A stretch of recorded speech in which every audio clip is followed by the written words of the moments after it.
Clap your hands and stomp your feet till you find that gospel beat, 'cause it's all you'll ever need, all you'll ever need. Clap your hands and stomp your feet till you find that gospel beat, 'cause it's all you'll ever need, all you'll ever need. I've got an old church choir singing in my soul. I got a sweet salvation and it's beautiful. I got an old church choir singing in my soul. I got a sweet salvation and it's beautiful. I've got a heart overflowing 'cause I've been restored. There ain't nothing gonna steal my joy. No, there ain't nothing gonna steal my joy. Oh, there ain't nothing gonna steal my joy.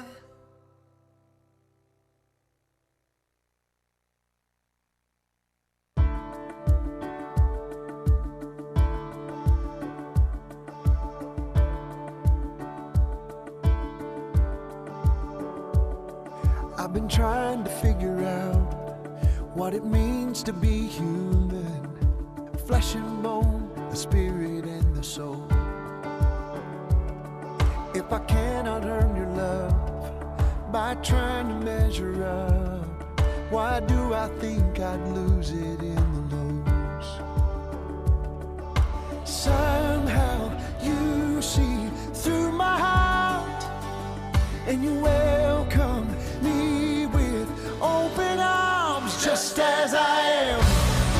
In the good and the bad, you still understand, and you never stop loving me, just as I am. With the heart of the Father and grace like no other, you never stop loving me, just as I am. You've been patient with my wondering, always knowing what I need. With a gentle hand, you show me where to go. No, there hasn't been a moment you weren't calling out to me. I heard your voice and now I'm coming home, just as I am. In the good and the bad, you still understand that you never stop loving me, just as I am. With the heart of the Father and grace like no other, oh, you never stop loving me, oh, just as I am.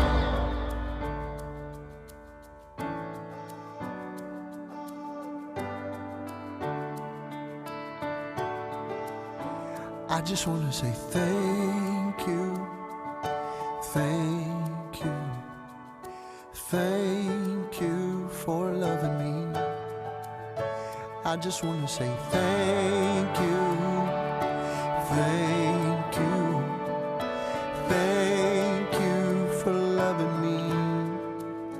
I just want to say thank you, thank you, thank you for loving me. I just want to say thank you.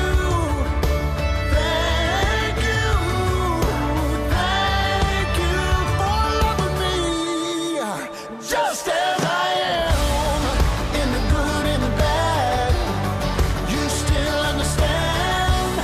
Oh, you never stop loving me, just as I am. With the heart of the Father and grace like no other, you never stop loving me, just as I am. Just as I am.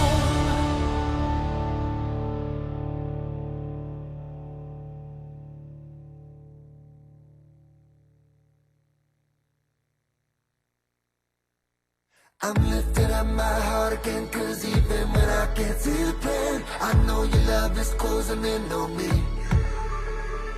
You hold the whole world in your hands till you feel the pain, you understand. Ain't just a wall I'm standing in, no, no.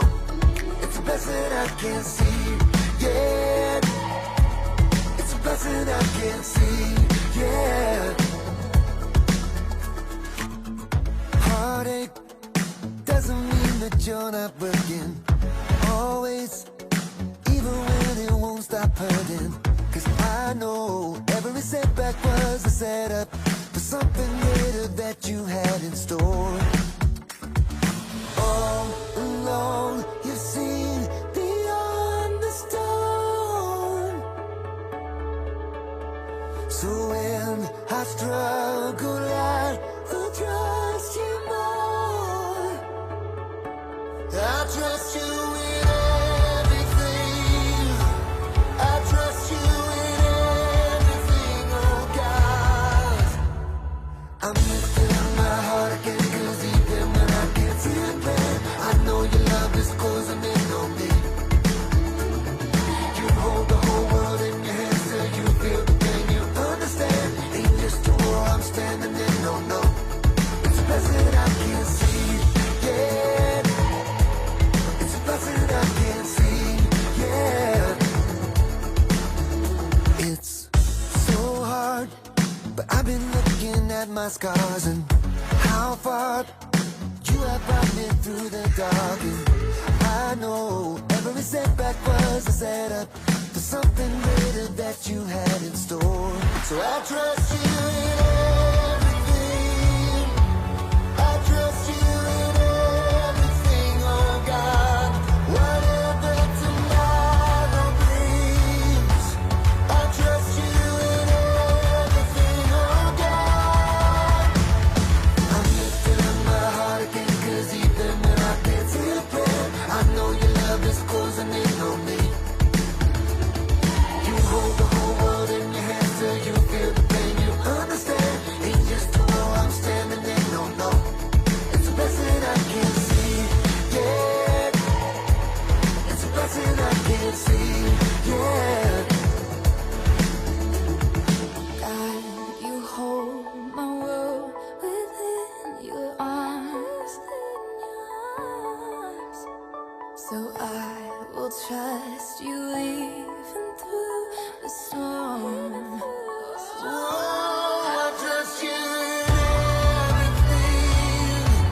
I trust you in everything, oh God.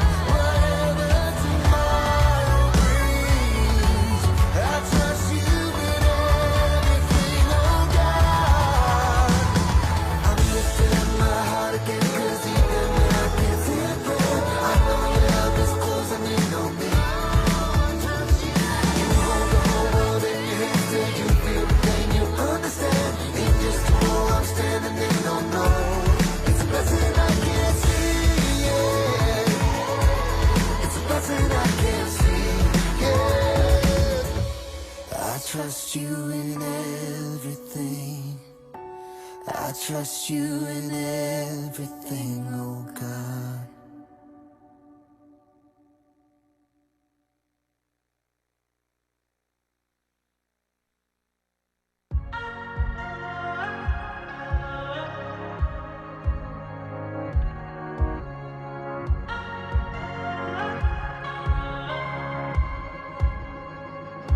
If I didn't know what it hurt like to be broken, then how would I know what it feels like to be whole? If I didn't know what it cuts like to be rejected, then I wouldn't know the joy of coming home. Maybe it's okay if I'm not okay, 'cause the one who holds the world is holding on to me. Maybe it's alright if I'm not alright, 'cause the one who holds the stars is holding my whole life. If I didn't know what it looked like to be dirty, then I wouldn't know what it feels like to be clean.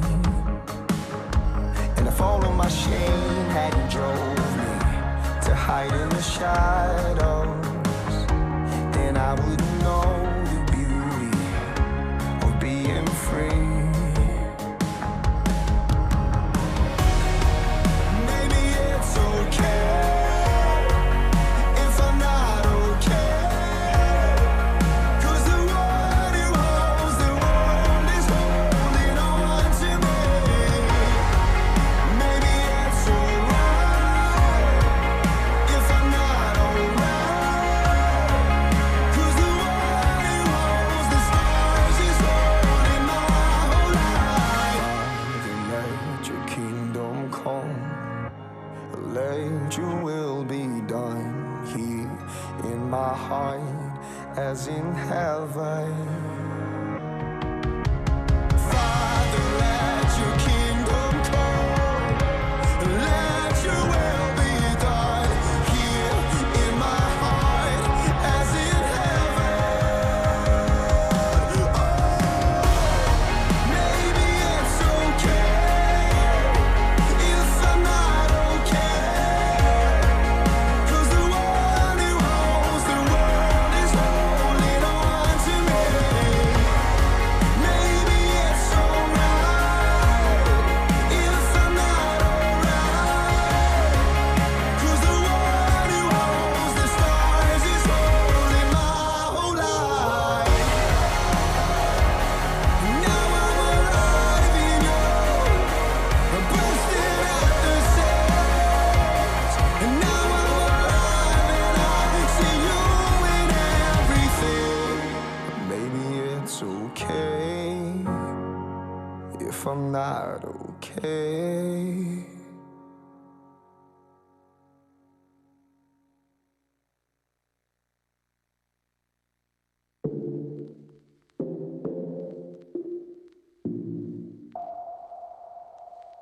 When the giants tower over my faith, and I'm frozen by the battles I face, there is just one place I go to be safe. I run in the arms, in the arms, in the arms of Jesus. You will never fail, never fail. You are my strong tower. I run in the arms, in the arms, in the arms of Jesus. You will never fail, never fail. You are my strong tower.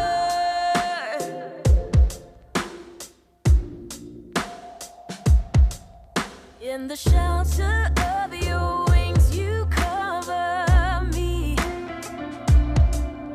and it's here my rescued heart begins to sing. There is just one place I go to be safe. Oh, I run in the arms, in the arms, in the arms of Jesus. You will never fail, never fail. You are my strong tower. I run in the arms, in the arms, in the arms of Jesus. You will never fail, never fail. You are my strong tower. There is nowhere else I'd rather go. You're the only one that I call home. There is nowhere else I'd rather go. You're the only one that I call home. Oh, there is nowhere else I'd rather go. You're the only one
Why you ever chose me has always been a mystery.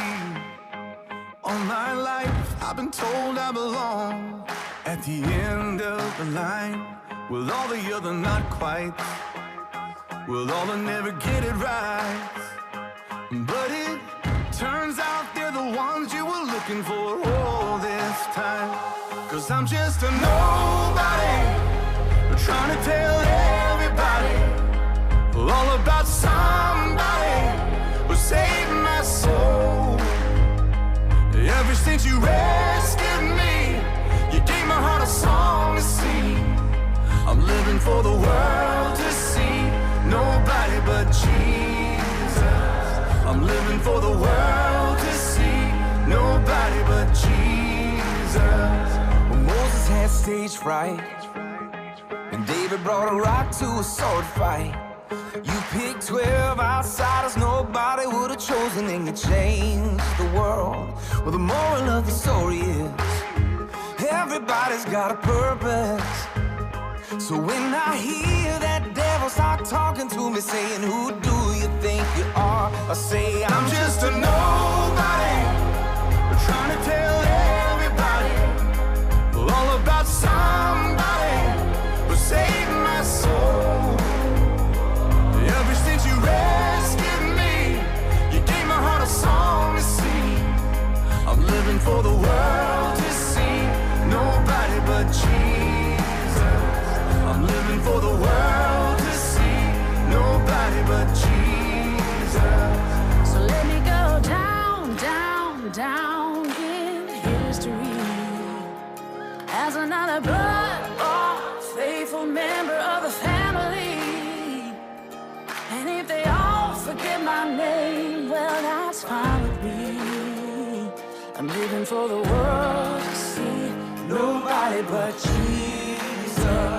So let me go down, down, down in history. Going down in history As another blood-bought, faithful member of the family. That's all I ever wanna be. And if they all forget my name, well, that's fine with me. I'm living for the world to see, nobody but Jesus. 'Cause I'm just a nobody, trying to tell everybody Good morning all about somebody. and welcome to the Susquehanna Conference 2021 Annual Day. My name is Beth Kostelnik, and I have the honor of serving as your conference vice president. And I'm just thrilled that all of you made it here in one piece.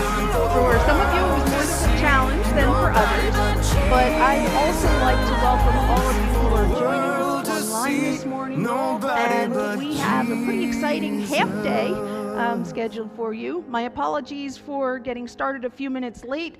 You know how things, all the trains always collide right outside the station. So, I'd like to start by expressing our gratitude to our hosts, to the Fishing Creek Salem United Methodist Church, and to the women of our host so UMW undeserving, here today. and yet we worship, giving all the praise.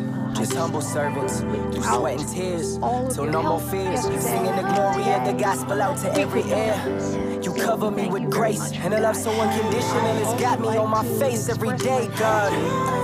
Goes the praise of the saints, goes my praise every day, yeah.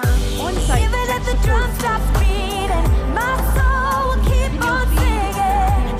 Even louder, even louder.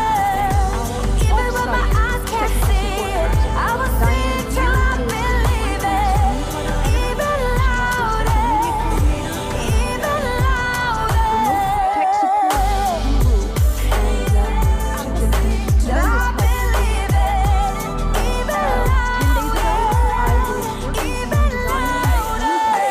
God is stronger than any sin that I hold, more precious than any silver and gold, yeah. I told myself that my sin made me unworthy, but truth is I'll never be perfect, but Christ took the burden. Me, I give my all, despite my downfalls. Where many see me fail, only you see me prevail. The bigger depression hits, the louder my praise get. The bigger depression hits, the louder my praise get. Come on. Even if the drum stops beating, my soul will keep on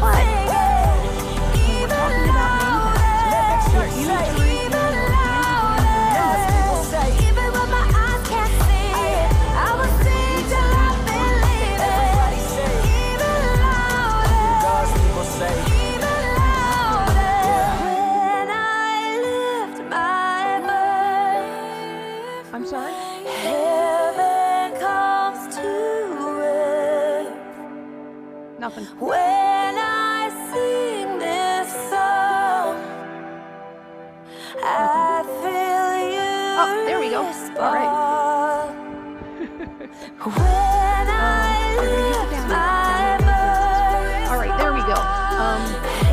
The colorful side of the images there, that is your name tag list. So if you want to know what all of these cool colors and icons mean, take a look at the cheat sheet. And if you want to recognize the folks even if the from drum Fishing stops Creek beating, my soul will keep on I'll give you singing. a hint. There is a red stripe at the bottom of all of their name tags, and from there, you're on your own. You have to figure it out. So, at this time,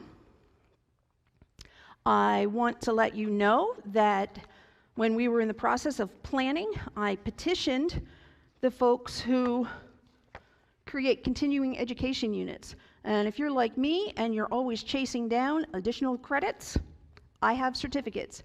It's worth 0.2 continuing education units, and I know that's not a lot, but it's not zero, so we'll take it.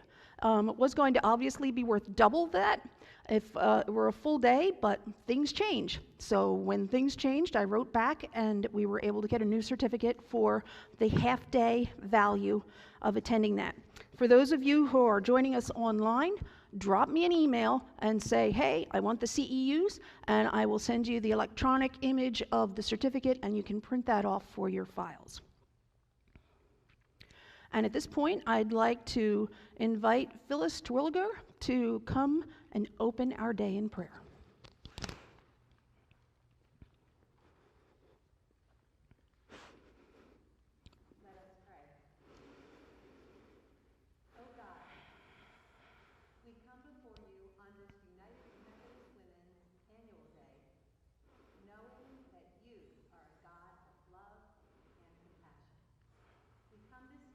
We believe that you love each one of us just as we are and walk with us through life's journeys.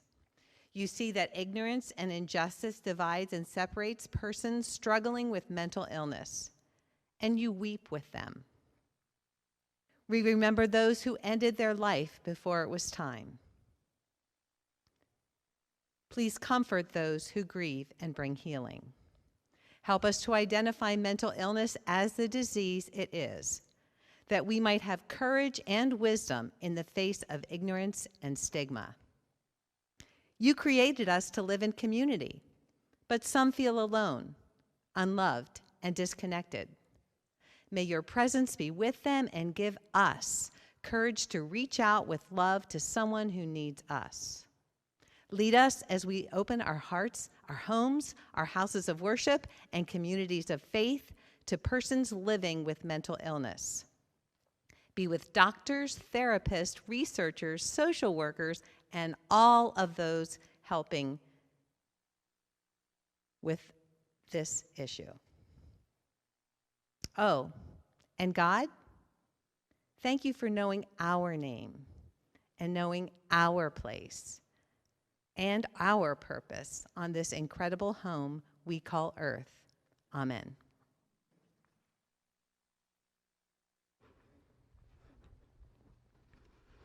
Amen. Thank you, Phyllis. Pretty amazing. God doesn't need the cheat sheet, does he?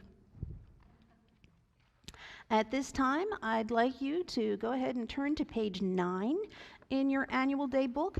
And Patty, our wonderful accompanist, is going to play along with us as we sing all 3 verses of God of the Sparrow, God of the Whale.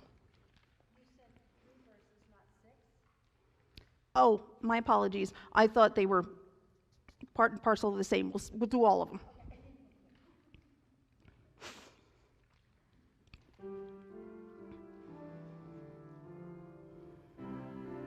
Sparrow, God of the whale, God of the swirling stars, how does the creature say ah? How does the creature say praise?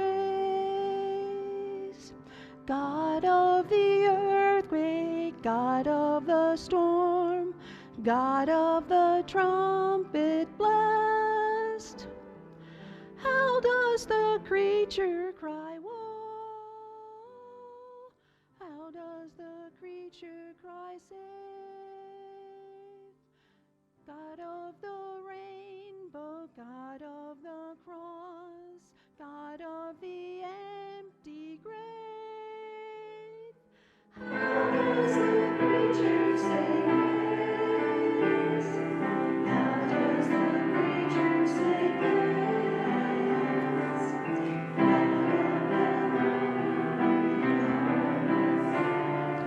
God of the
At this time, we're going to be watching a video on Assembly 2022 down in Orlando, Florida, scheduled for next May.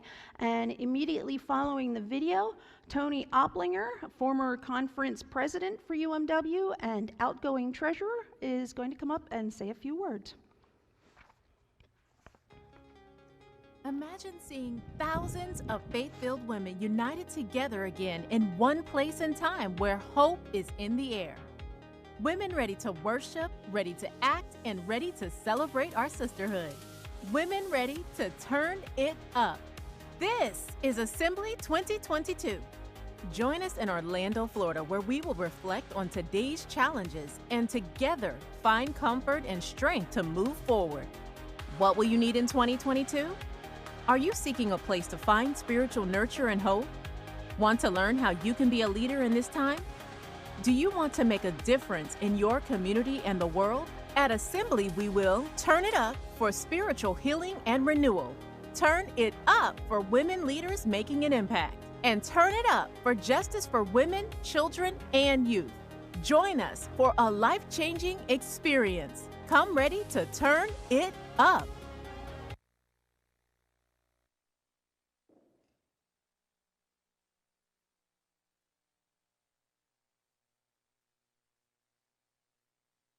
Good morning. You see, I have a little information for you. First, I want to say there was a mailing piece that went out to the presidents and treasurers of each. Oh, I should stand closer. Sorry. Thank you. There is over on the table as you come in the door the letter that I had sent out, or the information I had sent out for Assembly. Please, if you haven't seen that, pick one up and take it with you. I want to update you on a couple of things and remind you of a couple of things. First off, we have a block of rooms, and the information's on that sheet of paper I told you about. I just want to remind you the deadline to be part of the block of rooms is December 1st. December 1st, any rooms that we have not used will go back into the general pool for others then to use. And that deadline is December 1st, just a reminder again. The early bird registration, the cheapest registration of $330, is available till November 30th, the end of this month, and at midnight, and that's on the Pacific Coast time. So even after midnight on the East Coast, you could still register. So those are the reminders. Now, and since then, I have received many additional emails with some updates. One is there's also the opportunity, if you cannot travel, to be online for the assembly. It is said that if you register to be in person and then find you cannot be in person and go virtual, all of the money that you paid, the difference between the virtual and the in-person, will be refunded to you minus $5 a processing fee. So if you want to register and you become uncertain that you're able to attend for whatever reason, you can switch to virtual and you will be refunded the difference in the prices.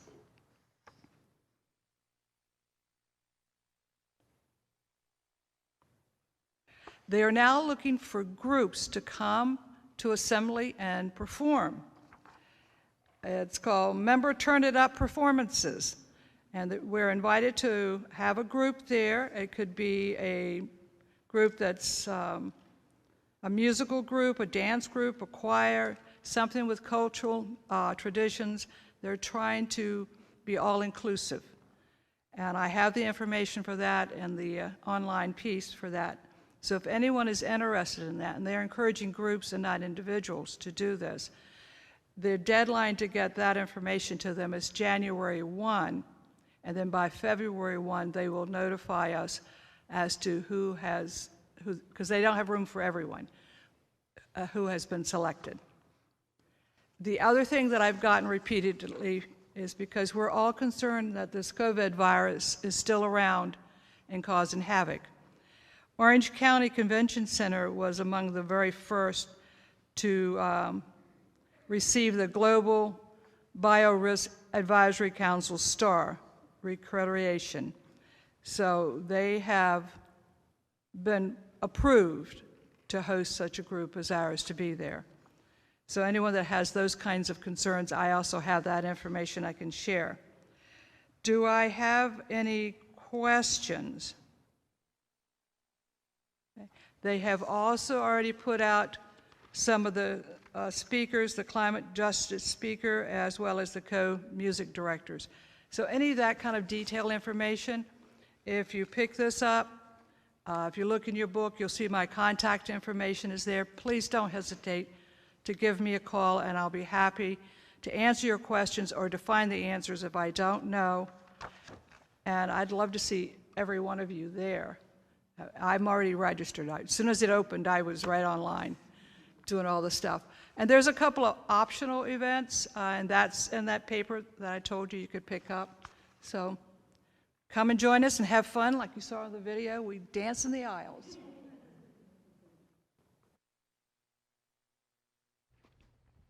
Thank you, Tony. Orlando is the place to be in March of 2022. Some general announcements I forgot to mention in the very beginning. For those of you who are here in person, when you signed in this morning or checked in, you passed a hat box. That hat box is our collect all, throw it all in there today. If you have registration fees that you didn't pay by check prior to today's event, go ahead and drop them in there. Please make sure it's labeled with your name and information so I can credit the payment to the right person. If you have love offerings or annual day offerings and you'd like to know where they go, in the hat box. Every seat here this morning was equipped with an annual day book and an evaluation form. And the evaluation form, at the end of today, is the most important piece of paper in this building to me.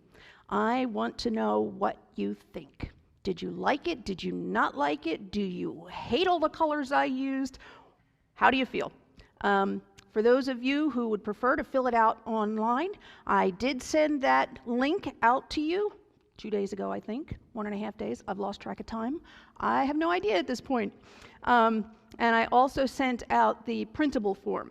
So if you are not here today, you're joining us on YouTube, please either go online, fill it out, print it out, fill it out, drop it in the mail to me, and we will make improvements for next year.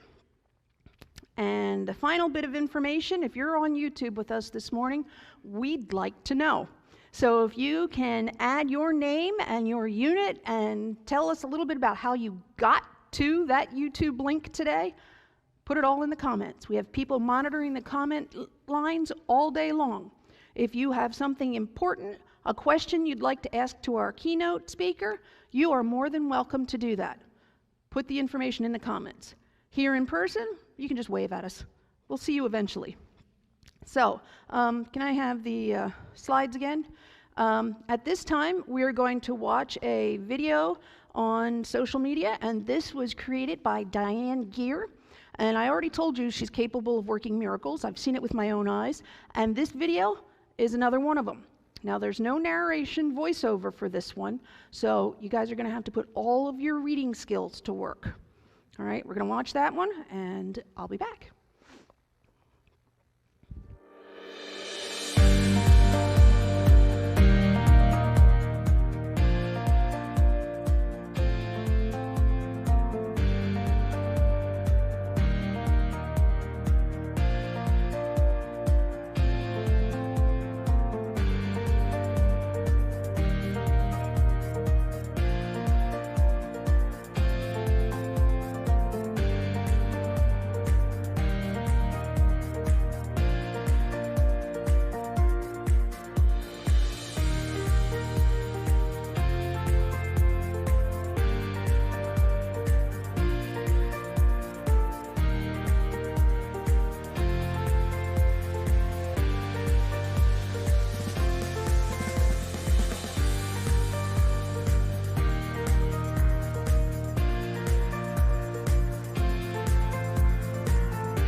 I told you she worked miracles. I saw that and I'm going, you made that? I absolutely loved it. We are going to skip this song, so I'm going to move ahead a little bit. We are not canceling the song. We will get to it later on this afternoon. But right now, some of you may know this already. I don't know if all of you do. I happen to be a mental health first aid instructor. And I first took the mental health first aid course back in 2012. And one of the instructors, actually both of the instructors who were teaching that course, were some of the first mental health first aid instructors in the United States, because the mental health first aid program came to us from Australia, where it was created. And so when I sat through this class, this just kind of was setting off all kinds of fireworks and connecting all kinds of dots, and I said, I would love to teach this. And about a year after the class that I participated in, one of the instructors got back in contact with me and said, hey, there's an instructor's course coming up. Would you like to participate? And I said, absolutely. So I have known Sharon Engdahl since 2012. She is the executive director of the American Mental Wellness Association, and I am a member of the board of directors for the organization. And when I finally, after struggling for so many weeks on what kind of theme to offer for today, I said, it's going to be mental health. And our president, Sue, said, well, I was waiting for you to come to that conclusion, because Sue has been a student in one of the classes that we taught. So at this time, I would like to welcome Sharon to come up and share some of her many years of wisdom in the mental health field with us. And I guarantee you're going to learn a lot today. At the end of Sharon's presentation, your mic pack fell down in between your chair seats, so you're going to have to pull it up from in the middle. Otherwise, you'll never get out of there. So at the end of Sharon's presentation, she's going to have a question and answer period. And if those of you watching us online have a question for her, put it in the comment field, and we will do our best to get to you and to get you the information that you're looking for. If you want to page through your book, starting at page 12 is Sharon's bio, and after that are a number of flashcards that she's most likely going to cover in her presentation. And at the end of those flashcards are some statewide and nationwide resources for individuals experiencing a mental health crisis. So this book is worth its weight in gold. Don't throw it away at the end of today. These are resources, and I know from experience, that can literally save someone's life. Sharon.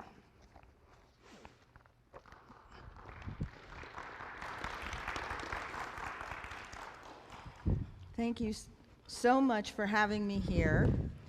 And I do know Sue Riesinger, and Beth gave you a pretty nice little summary about who I am, and I'm not going to say more because it takes up too much time.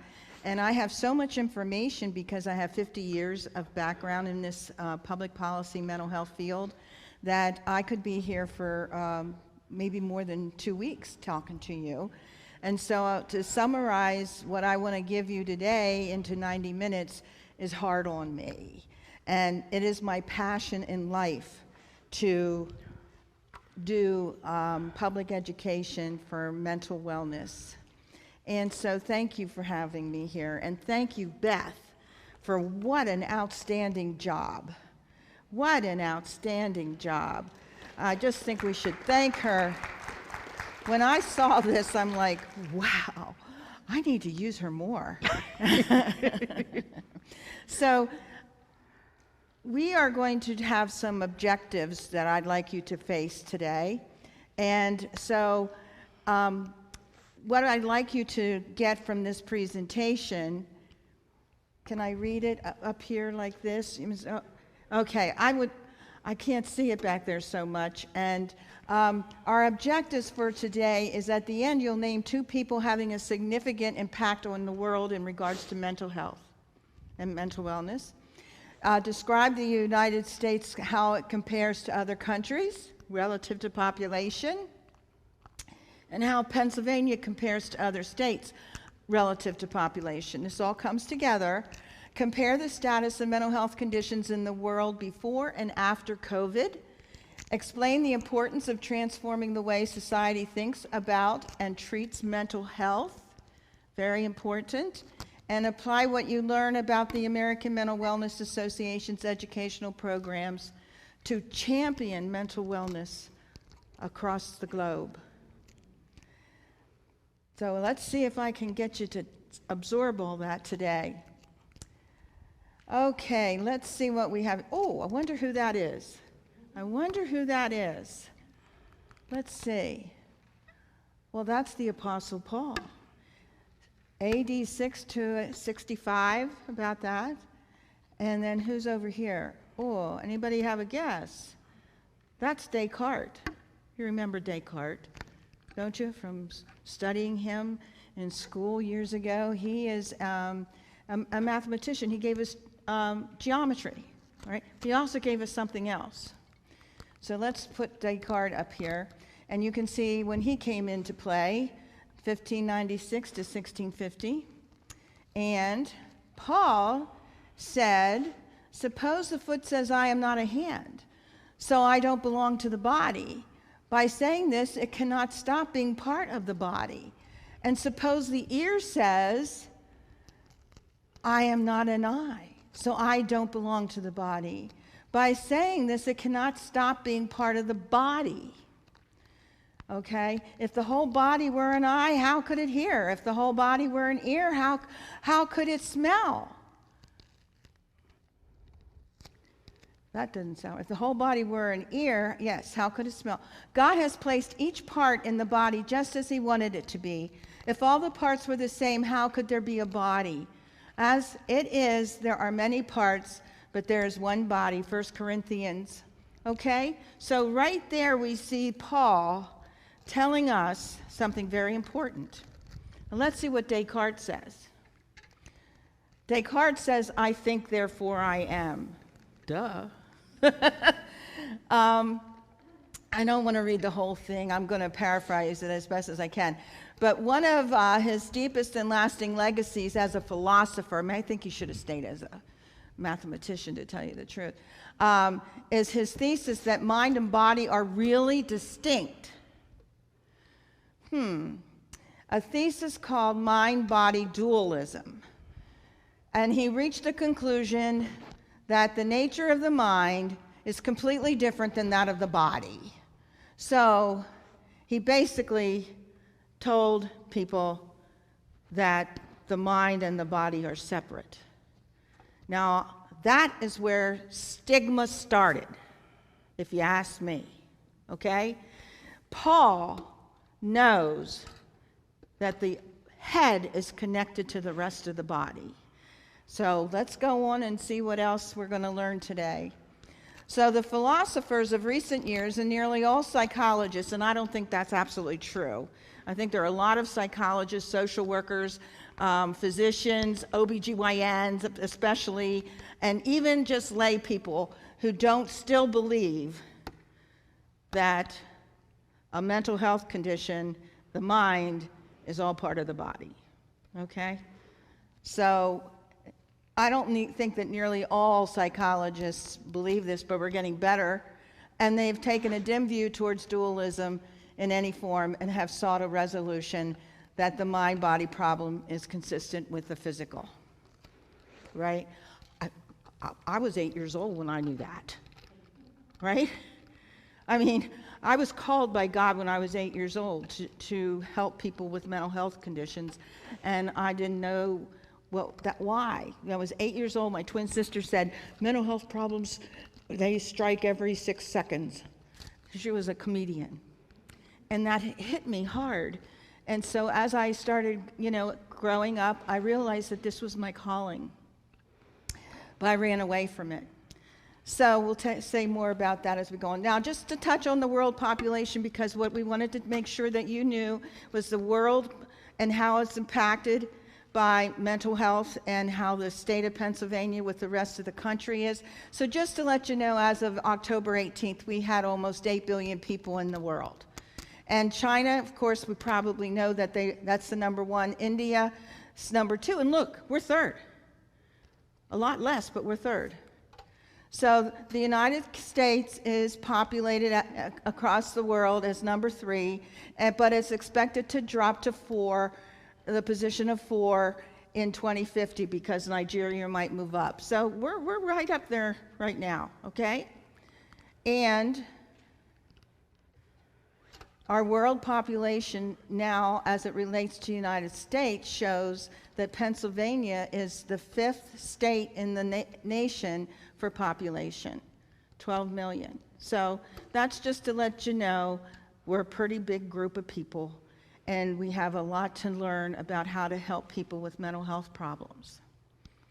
So what's going on here? Am I moving? Well, I'm not. No. There it is. So high levels of mental health statistics were there before COVID. Before COVID, okay? 1 in 5 adults live with a mental illness. These are the statistics before COVID. Almost 1 in 25 adults who live with a serious mental illness. This is critical. 50% of chronic mental illness starts before the age of 14. Did you know that? 75% of chronic mental illness starts by age 24.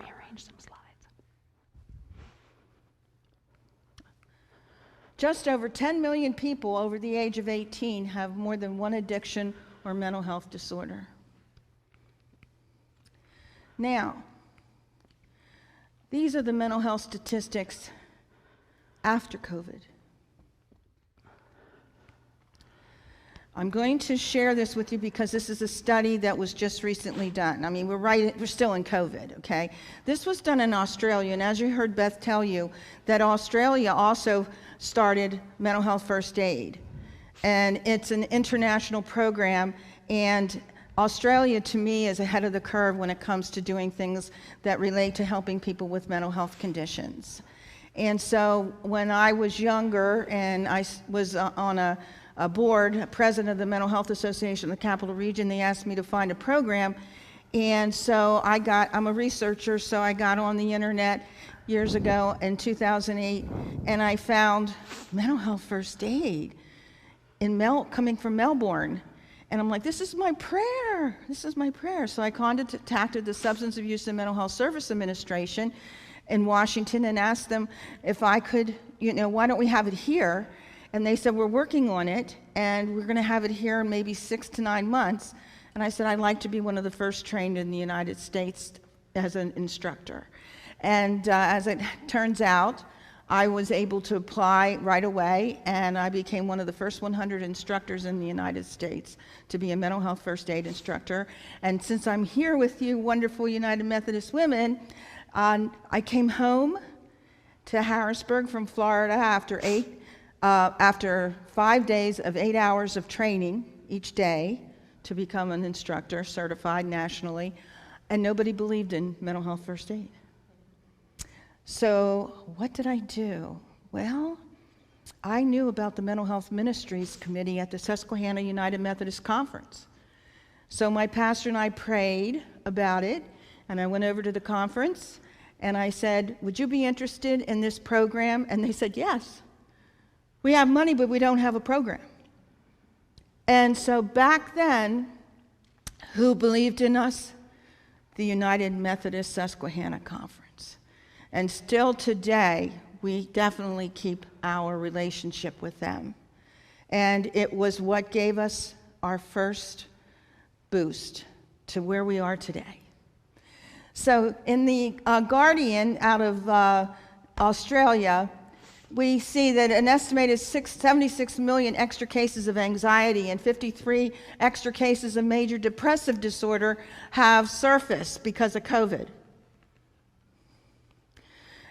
It suggests, and this is very important, that the toll on mental health impacts women, you, and you that are watching, and young people more than it does affect men and older adults.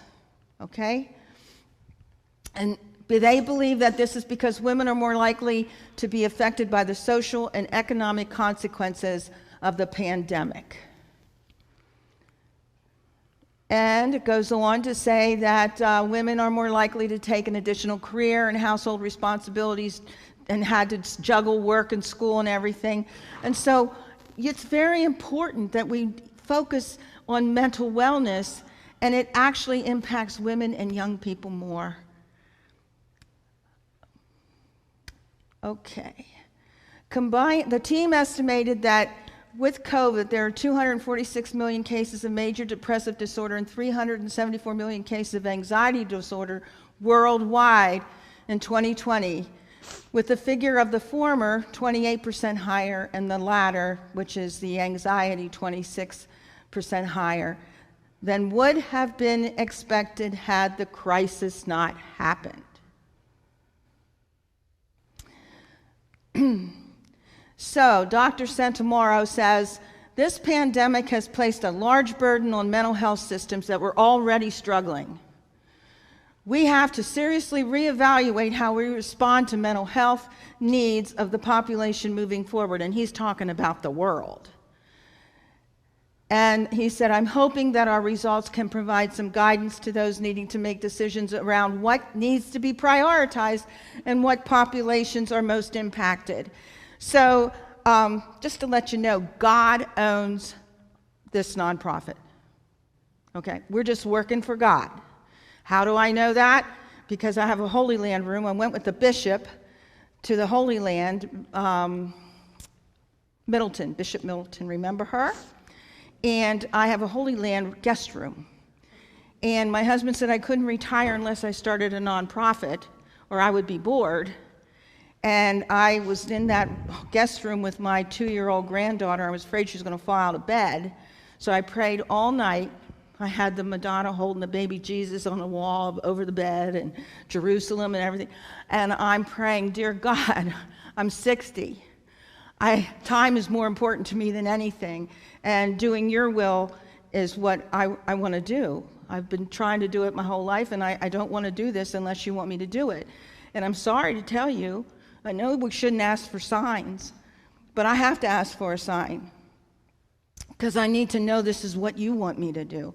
And 2 days later, a friend picked me up. It's the first time I think I met Beth. And she took me to Derry Street United Methodist Church in Allison Hill, Harrisburg. Now, if you know that area, there's a lot of real bad things that happen there.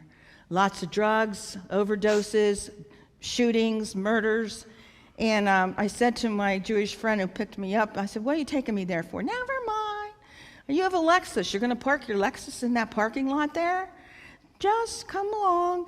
So when I got to Derry Street United Methodist Church, there were these people there, didn't know any of them, and they're going to transform Allison Hill into a better place to live and work and raise a family. And there, Beth was the office manager. Maybe she had a different title than that, but she was there, and I met these wonderful people. I love to think big. And what happened was, I listened to them for a while, and they were going to do all these wonderful things, and I said, I have a notebook here. I'm going to start a nonprofit, and it's going to be to help people with mental health problems. And that notebook include information how to start a 501c3. That's what you have to file, your paperwork to be a nonprofit. And the stranger said, give me that notebook. You don't need it. I said, I don't need it. No, we're going to do your nonprofit.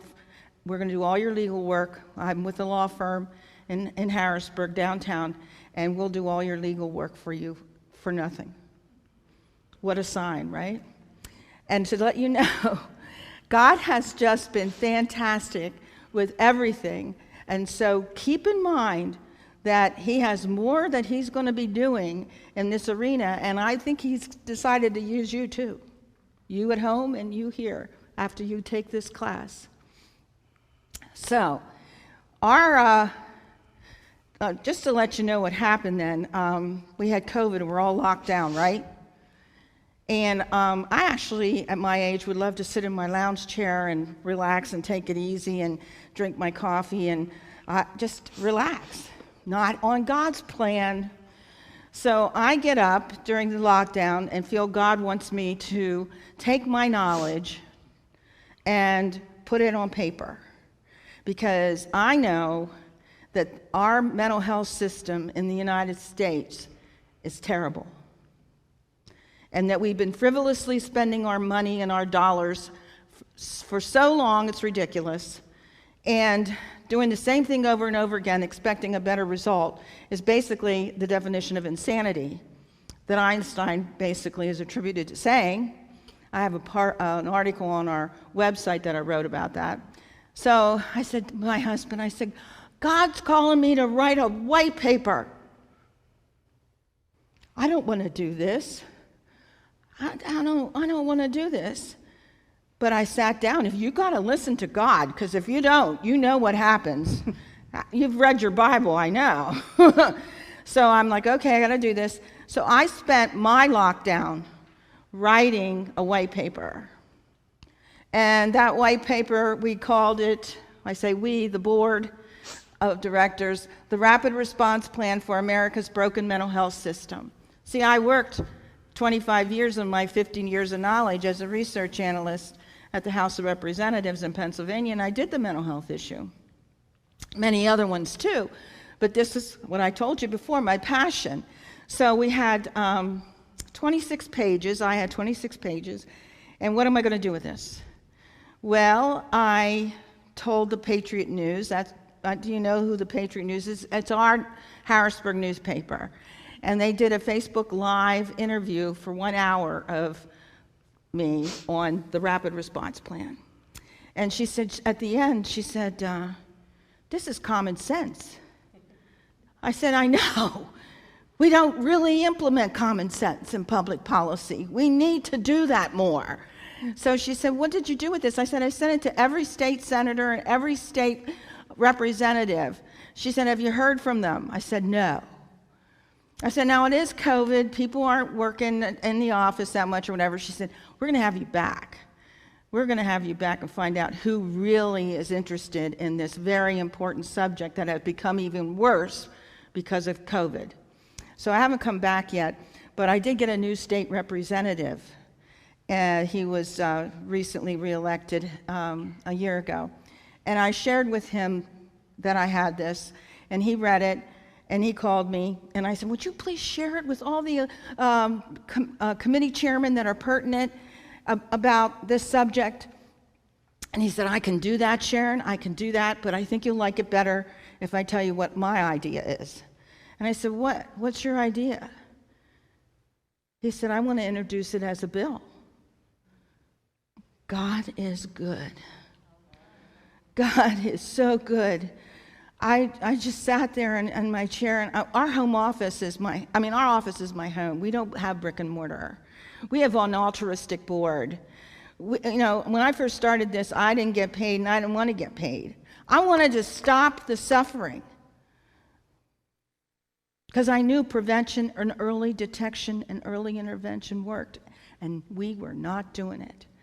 So I said, I know how to write legislation. I did that for a living for 25 years. I'll write it for you. So, again, I sat down in my office. I have a recliner. And I wrote the Rapid Response Plan for Physical Mental Wellness. Now, in a piece of legislation, you really should only have one subject, maybe two.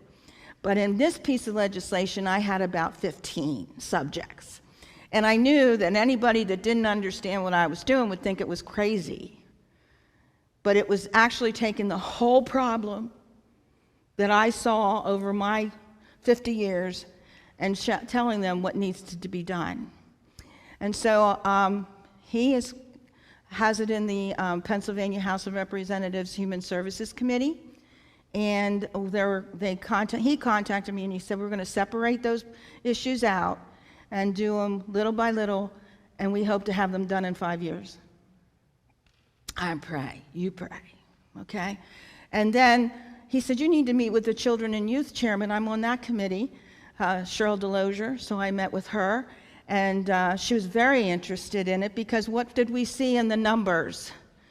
If we want to do prevention, early and detection and early intervention, we need to do it with our children and our youth, okay? So they don't get so sick. So pray. She's going to probably take a couple pieces of it too. And I just still am amazed at what God can do with a little person at 8 years old who was playing outside. Okay? So the AMWA, I wrote this off of the Cancer Society, Lung Association, Heart Association. I wanted to go national. We started as a statewide organization called the Mental Wellness Awareness Association. And then 4 years later, the board said, well, we've done it, we can go national.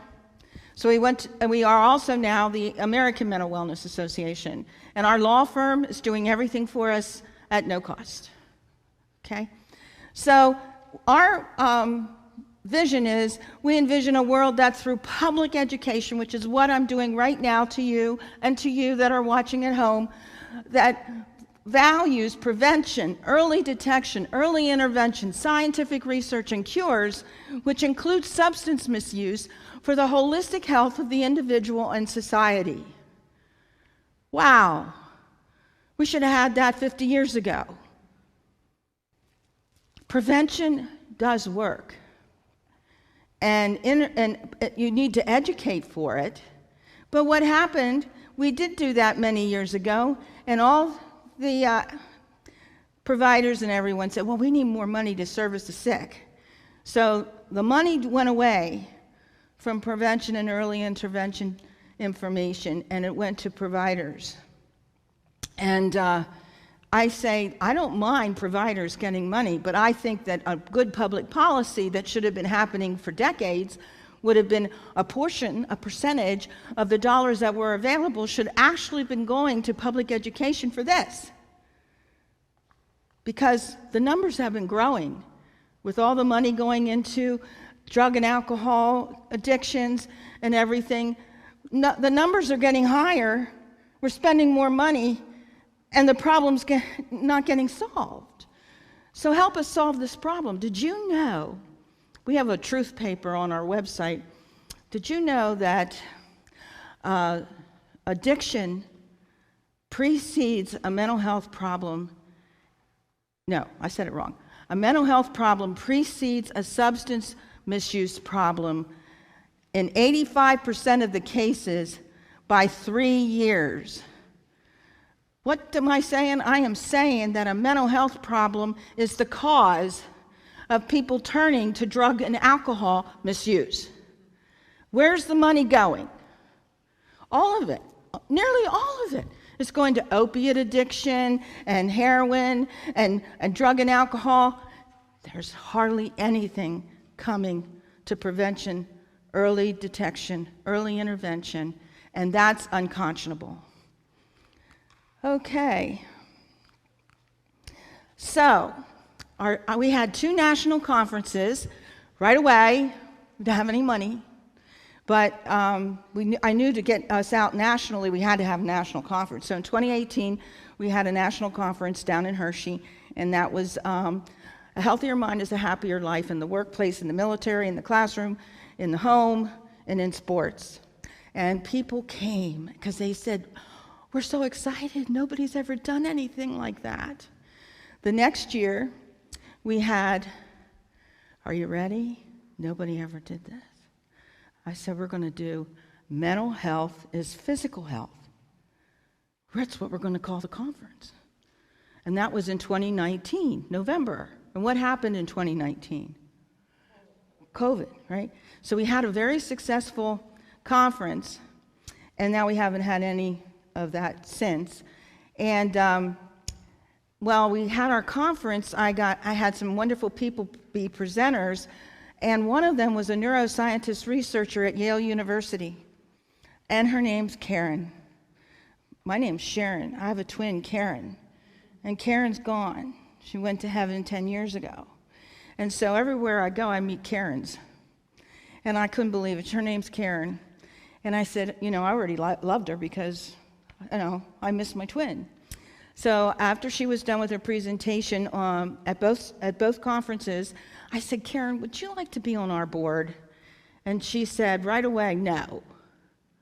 I said, what? I do not want to be on your board. I want to be your science advisor. Well, I got chills. Oh my gosh. A neuroscientist researcher from Yale University wants to be the American Mental Wellness Association science advisor. Thank you, God. So, right after that, I said, I need a definition for mental health problems that is definitely 21st century. Oh, that's easy, Sharon. A mental health problem is a physical medical condition with cognitive and emotional symptoms. Isn't it? Isn't that what it is? I've known that since I was a little girl. But nobody puts that out there. So that is the definition the world should be using right now. Because diabetes has cognitive and emotional symptoms. Cancer has cognitive and emotional symptoms. Many diseases have cognitive and emotional symptoms because, as Paul said, the head is connected to the rest of the body, and it's physical. So we move on. So, I went backwards, sorry, I hit the wrong button. So now, before COVID, the Substance Abuse and Mental Health Services Administration had this information to share. Prevention of mental health and/or substance use disorders, I have to look up here, and related problems in children, adolescents, and young adults is critical. Prevention is critical for America's behavioral and physical health. That was back in 2016. Now that's what they say. Then they said behaviors and symptoms that signal the development of a behavioral disorder often manifest 2 to 4 years before a disorder is present. I hate the word behavioral. If it's a physical health problem, behavior is a symptom. Okay?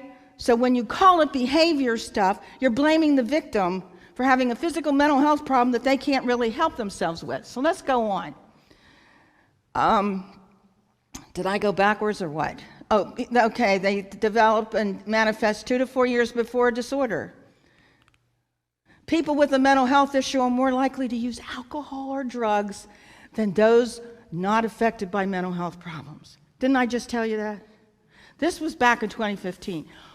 They don't even have a mental health prevention center at the Substance Abuse and Mental Health Services Administration. They have a drug and alcohol prevention center. What does that tell you? That tells you that the Rapid Response Plan for America's Broken Mental Health System is going to tell you in that white paper that we're doing things backwards. I left out the 3-letter word. Okay, so then the Institute of Medicine National Research before COVID said a $1 investment in prevention and early intervention yields $2 to $10 worth of savings in health costs, criminal and juvenile justice costs, educational costs, and lost productivity. These are human beings. These are human beings, and we are incarcerating them. I get calls across the country. Oh, my son has autism, and he was in a home, and they didn't watch him well, and he got out, and now he's arrested because they said they arrested him for starting a fire, a little fire, doing something that wasn't right because this isn't right, okay? So now he's in jail. Do you know how hard it is to get somebody with a mental health problem out of jail? It's nearly impossible. And they shouldn't be there. Where should they be? In the hospital or at home being taken care of by loved ones and nurses coming to visit them. They should be in the healthcare arena. Just, that's it. Mental illness is far more common than we know. So this research document came out in 2017 and said everybody's going to have a mental health problem sometime in their life. All of us. Okay, we know all this. This isn't that new. So how can families, churches, schools, providers, workplaces, and communities create healthier minds and happier lives? How can we do that? Okay, Sharon. There. Prevention, early detection, and early intervention, right? Well, I'm going to tell people with cancer, let's wait the 4th stage of illness until we talk about prevention. What would happen? There's no money going to this. And I'm not a big person say money, money, money, because that's what the providers have been doing for 50 years. And who runs the money problem? The providers, they're in law and created by law back in the 60s. And that's a trade association. So are they representing the individual or are they are they representing their membership? Well, the answer is the latter. Although they do mental health first aid, which I have to give them credit for. So, all right, I'm trying, everybody. If people knew the commonality of having a mental health problem is profound, if they knew what the early signs and symptoms are, that going to your family doctor immediately can provide successful treatment that doesn't have to last a lifetime, what? We would have less family strife, less addictions occurring in our country, fewer people in prison, greater productivity at work, less accidents at home and at work, and a much healthier, happier society. This is a core problem, and we need to fix it. And God gave me 50 years to learn everything I could about it, and nobody's going to pull the wool over my eyes. I'm going to speak the truth. And the truth is if you want to stop addictions, you want to stop domestic violence, you want to stop loss of productivity at work or whatever, you put your focus on public education for prevention, early detection, early intervention. There we go. So what did we say? We said, we're precedent setting, by the way. Our definition is a mental health problem is a physical medical condition with cognitive and emotional symptoms. Well, what? Don't physical medical health conditions have first, second, third, fourth stages of illness? Who's told you that about mental illness? We do.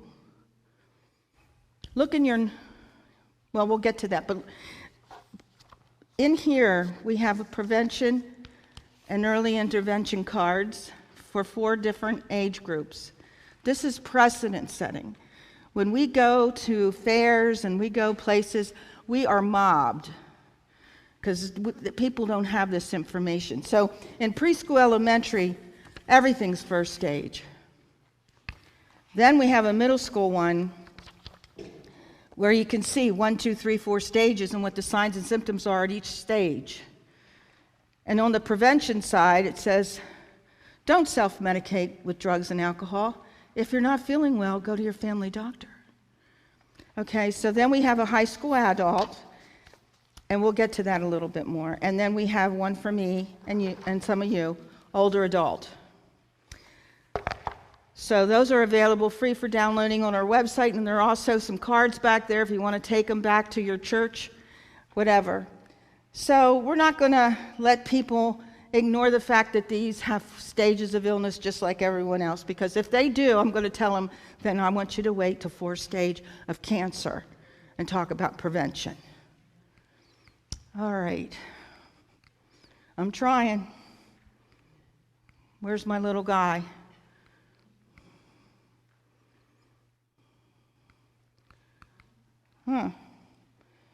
Maybe this is dead.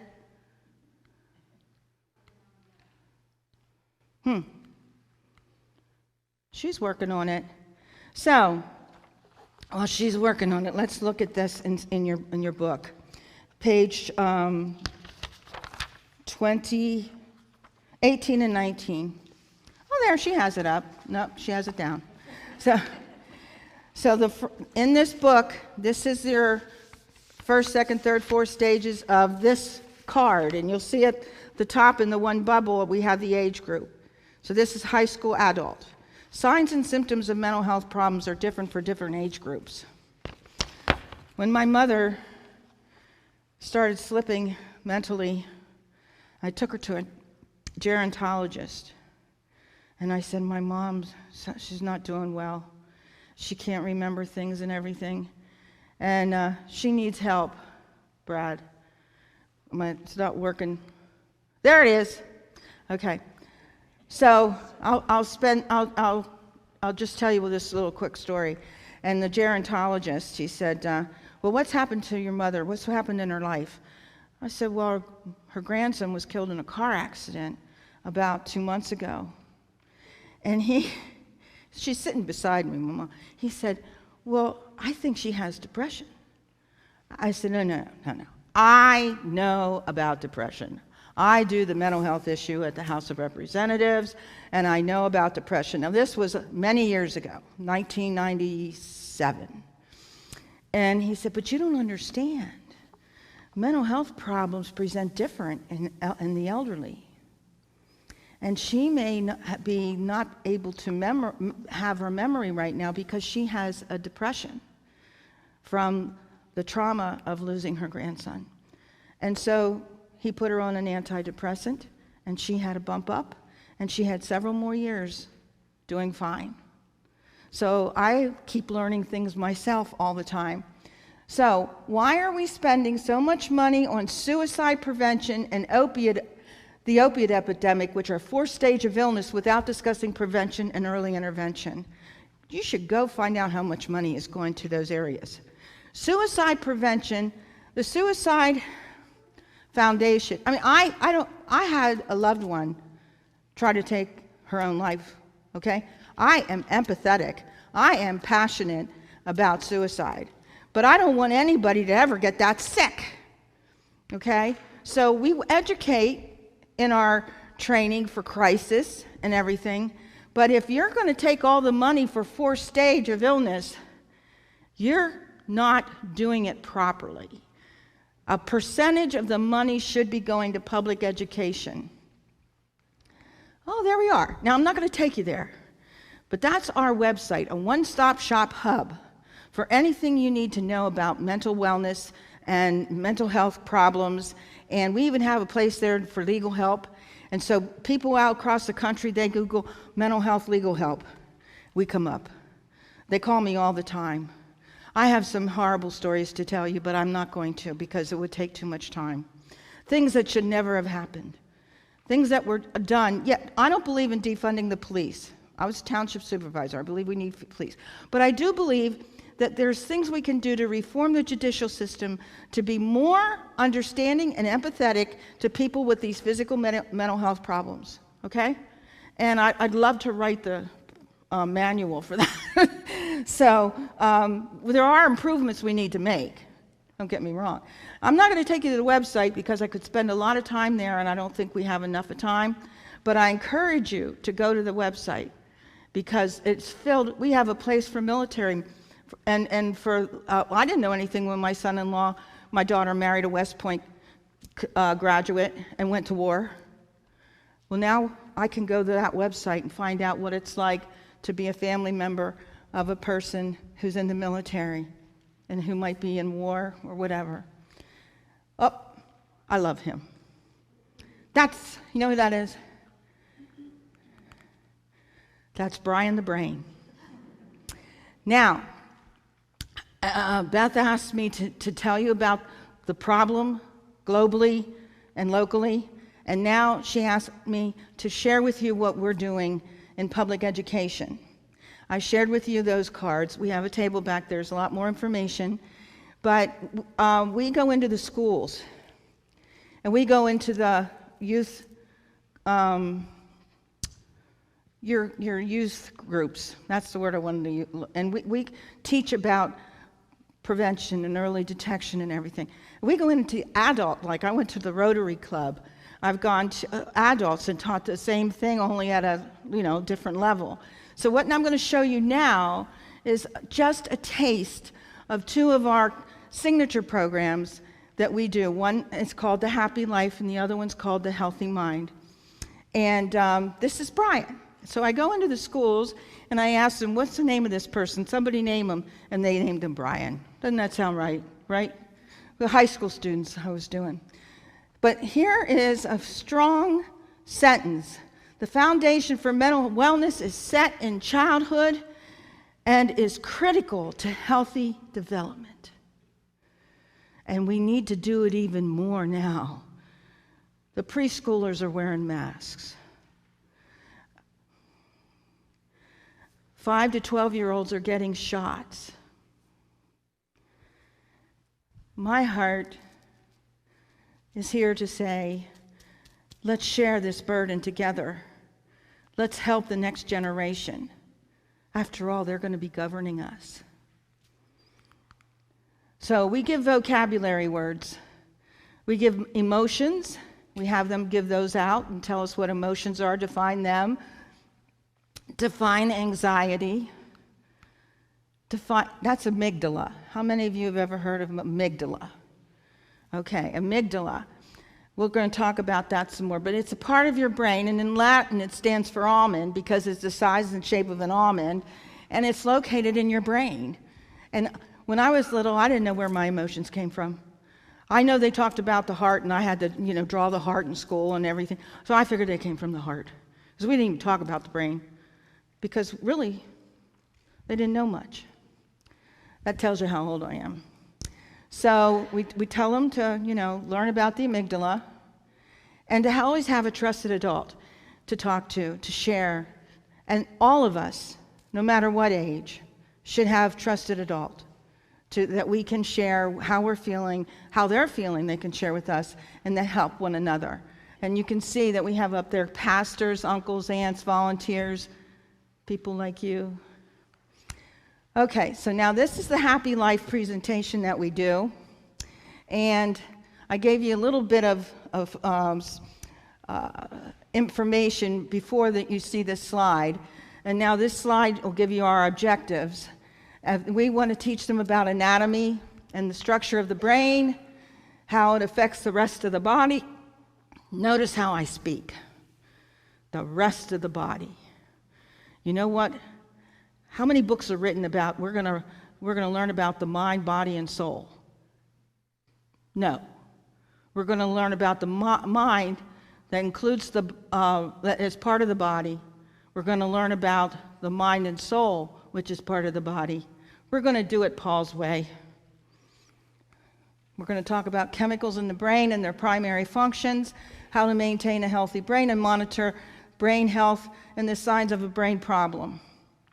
And this slide comes up, and I'm like, oh my gosh, look at the anatomy graphic right there. What the head's attached to the body, isn't it? And the young people laugh. And I said, in anatomy, that's what we show. But when you go out into the public, it's all in my head. Our neuroscientist says, of course it's in your head. That's where your brain is, right? Okay. So then I say we have 11 systems in our body, and we're going to talk about the nervous system. So that's one of our beginning slides. And now I have 2 videos that we show. This is just a summary of the PowerPoint that we do for the children. We come in and do the Happy Life, come back a little later, a couple days later, and do the Healthy Mind. And we're going to show that video right now. In fact, there's 2 back-to-back. They're very short, but this has really worked very well with the young people. We do use it for middle school and high school, and we even use it for adults because it's very good. Do you need Brad?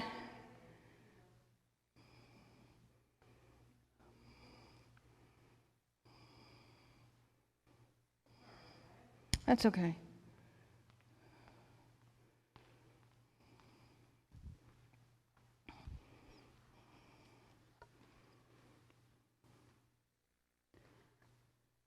Does anybody know do you need help with Brad?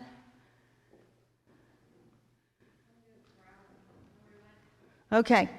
I'm going to go ahead of those and we'll come back. You know technology nowadays, right? Okay, so let's see if I can get us to the next slide. There we go. So we'll watch those videos when Brad comes back and gets them up and running. But then we teach them about symptoms of a problem, of a brain problem. Poor memory, brain fog, depression, anxiety, depression and apathy, poor sleep quality. Now that can be not enough of sleep or too much sleep. You've heard of bipolar illness, right? You can't sleep many times because you're in a manic. And then after that manic's over, you're sleeping all the time because you're in a depression. So this poor sleep quality goes either way. Then we have anxiety, excessive worry. And we actually, many of the professionals believe that anxiety can be the precursor to all other mental health problems. If we teach people how to handle anxiety in a proper and a comfortable way, that maybe they won't develop into other more severe problems. Now that's not solid as far as research is concerned, but there are researchers who are saying that. Do you want to go back, or can I finish this one? Okay, so we have inability to control speech, impulses, and thoughts. OCD, My daughter had postpartum depression. I hate my hair, I hate my house, I don't have anything to wear. I hate my house, you have a beautiful house, your hair's beautiful, you're okay. Well, that was part of her postpartum depression. I did not know at that time, that was years ago, that you can have OCD thoughts. I just thought you had OCD actions, OCD like straightening everything in one row properly and all that kind of stuff. So I kept learning too. Tics, Tourette's syndrome, headaches, stomach aches, butterflies in the belly, seizures, learning impairment, difficulty with balance or movement, and problems functioning in daily life. And this is not just it. This is just some of the problems. They manifest differently in the individual many times. You can have several of these, but this is a grouping of some of the major ones. Now I'm ready for the movie. So please, they're very short, but I think you'll find them very, very interesting.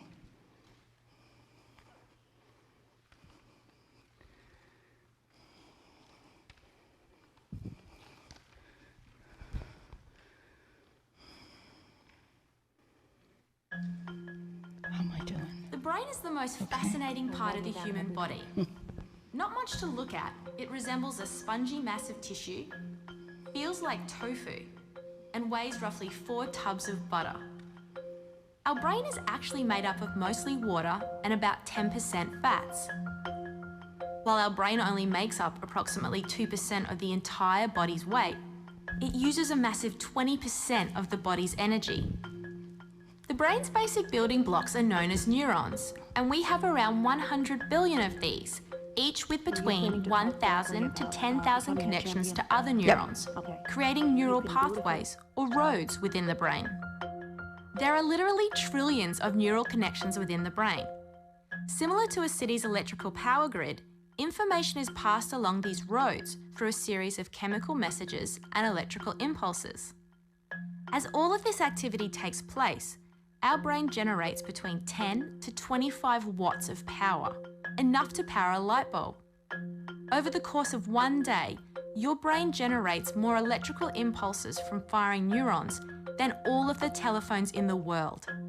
So really, your brain isn't just a spongy mass of tissue.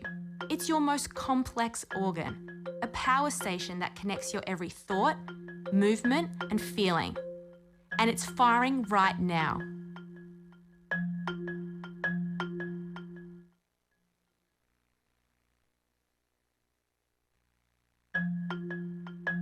While the brain is our most complex organ, its main objective is simple.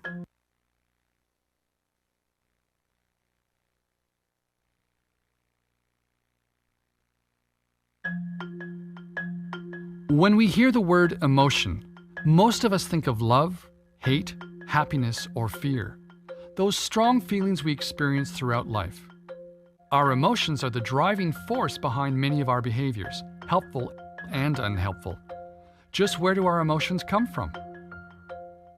Our brain is wired to look for threats or rewards. If one is detected, the feeling region of the brain alerts us through the release of chemical messages. Emotions are the effect of these chemical messages traveling from our brain through the body.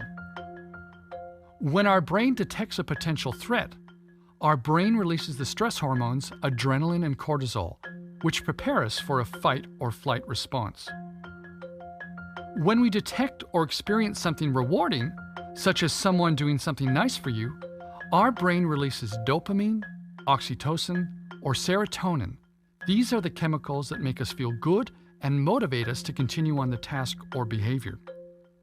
In these instances, the feeling region of the brain kicks in before the thinking part.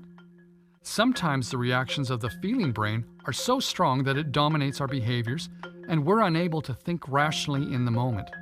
Our emotions hijack our brain. While many of our emotional responses happen subconsciously, our thinking can influence our emotions, and sometimes this can be unhelpful. Just thinking about something threatening can trigger an emotional response. This is where we can manage our emotions with conscious thinking. Our emotions play a powerful role in the way we experience the world. Understanding and regulating our emotions through our thoughts and behaviors can help us take greater control of our brain and achieve our goals.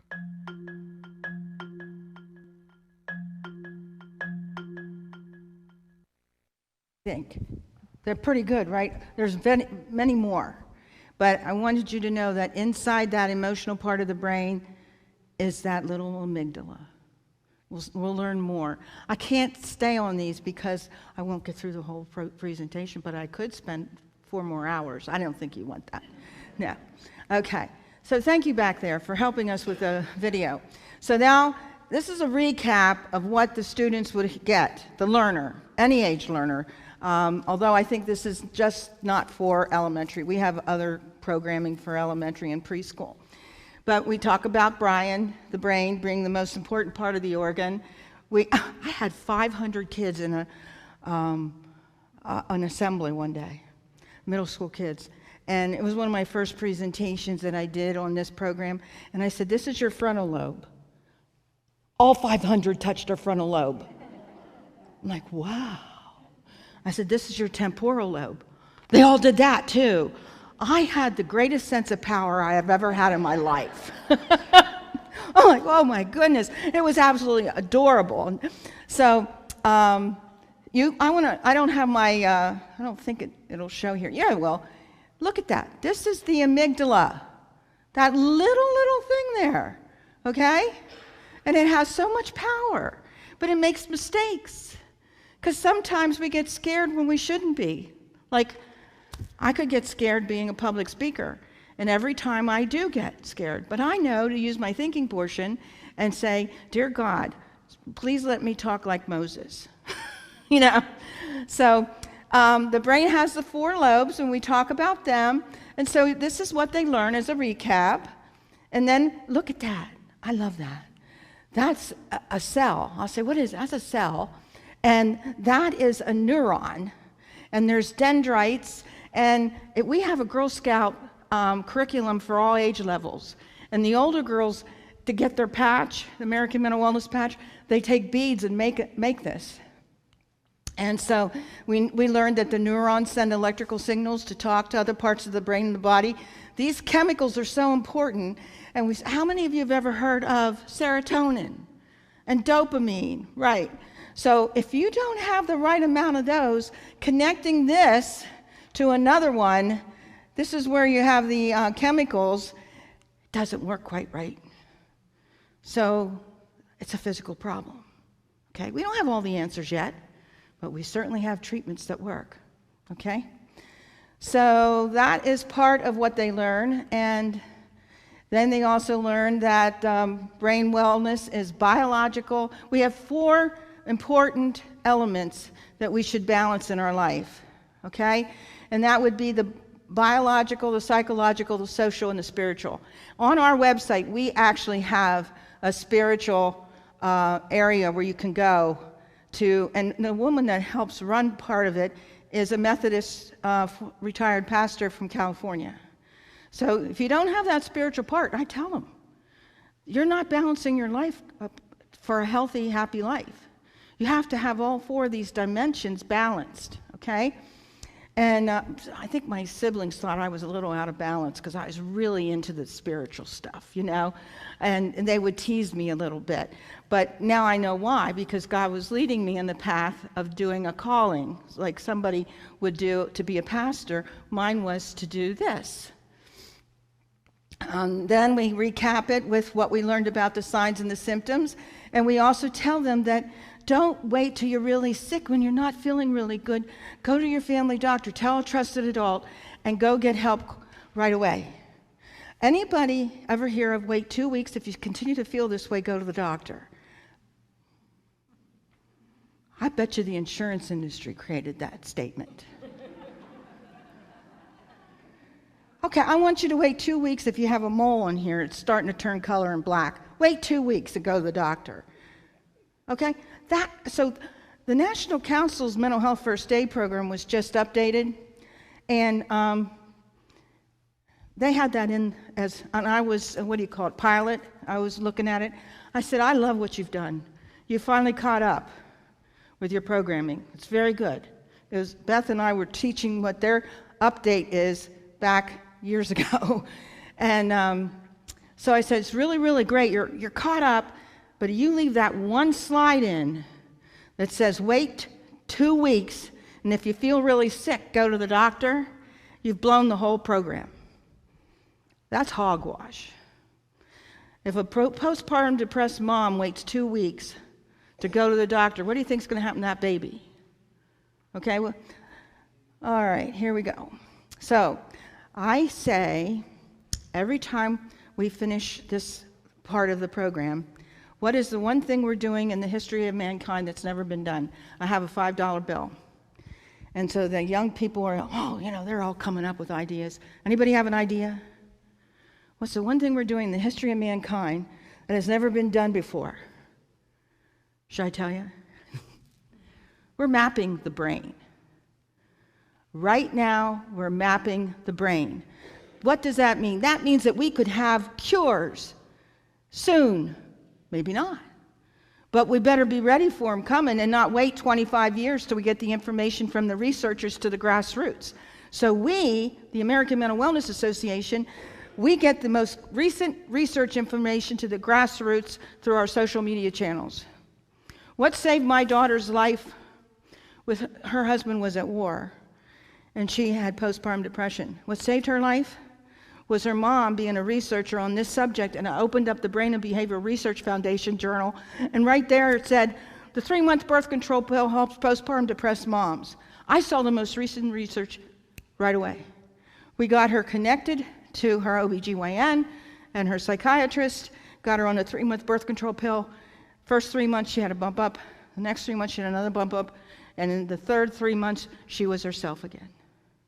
Now, she will never go off her medication, even though he's going to be 14, okay?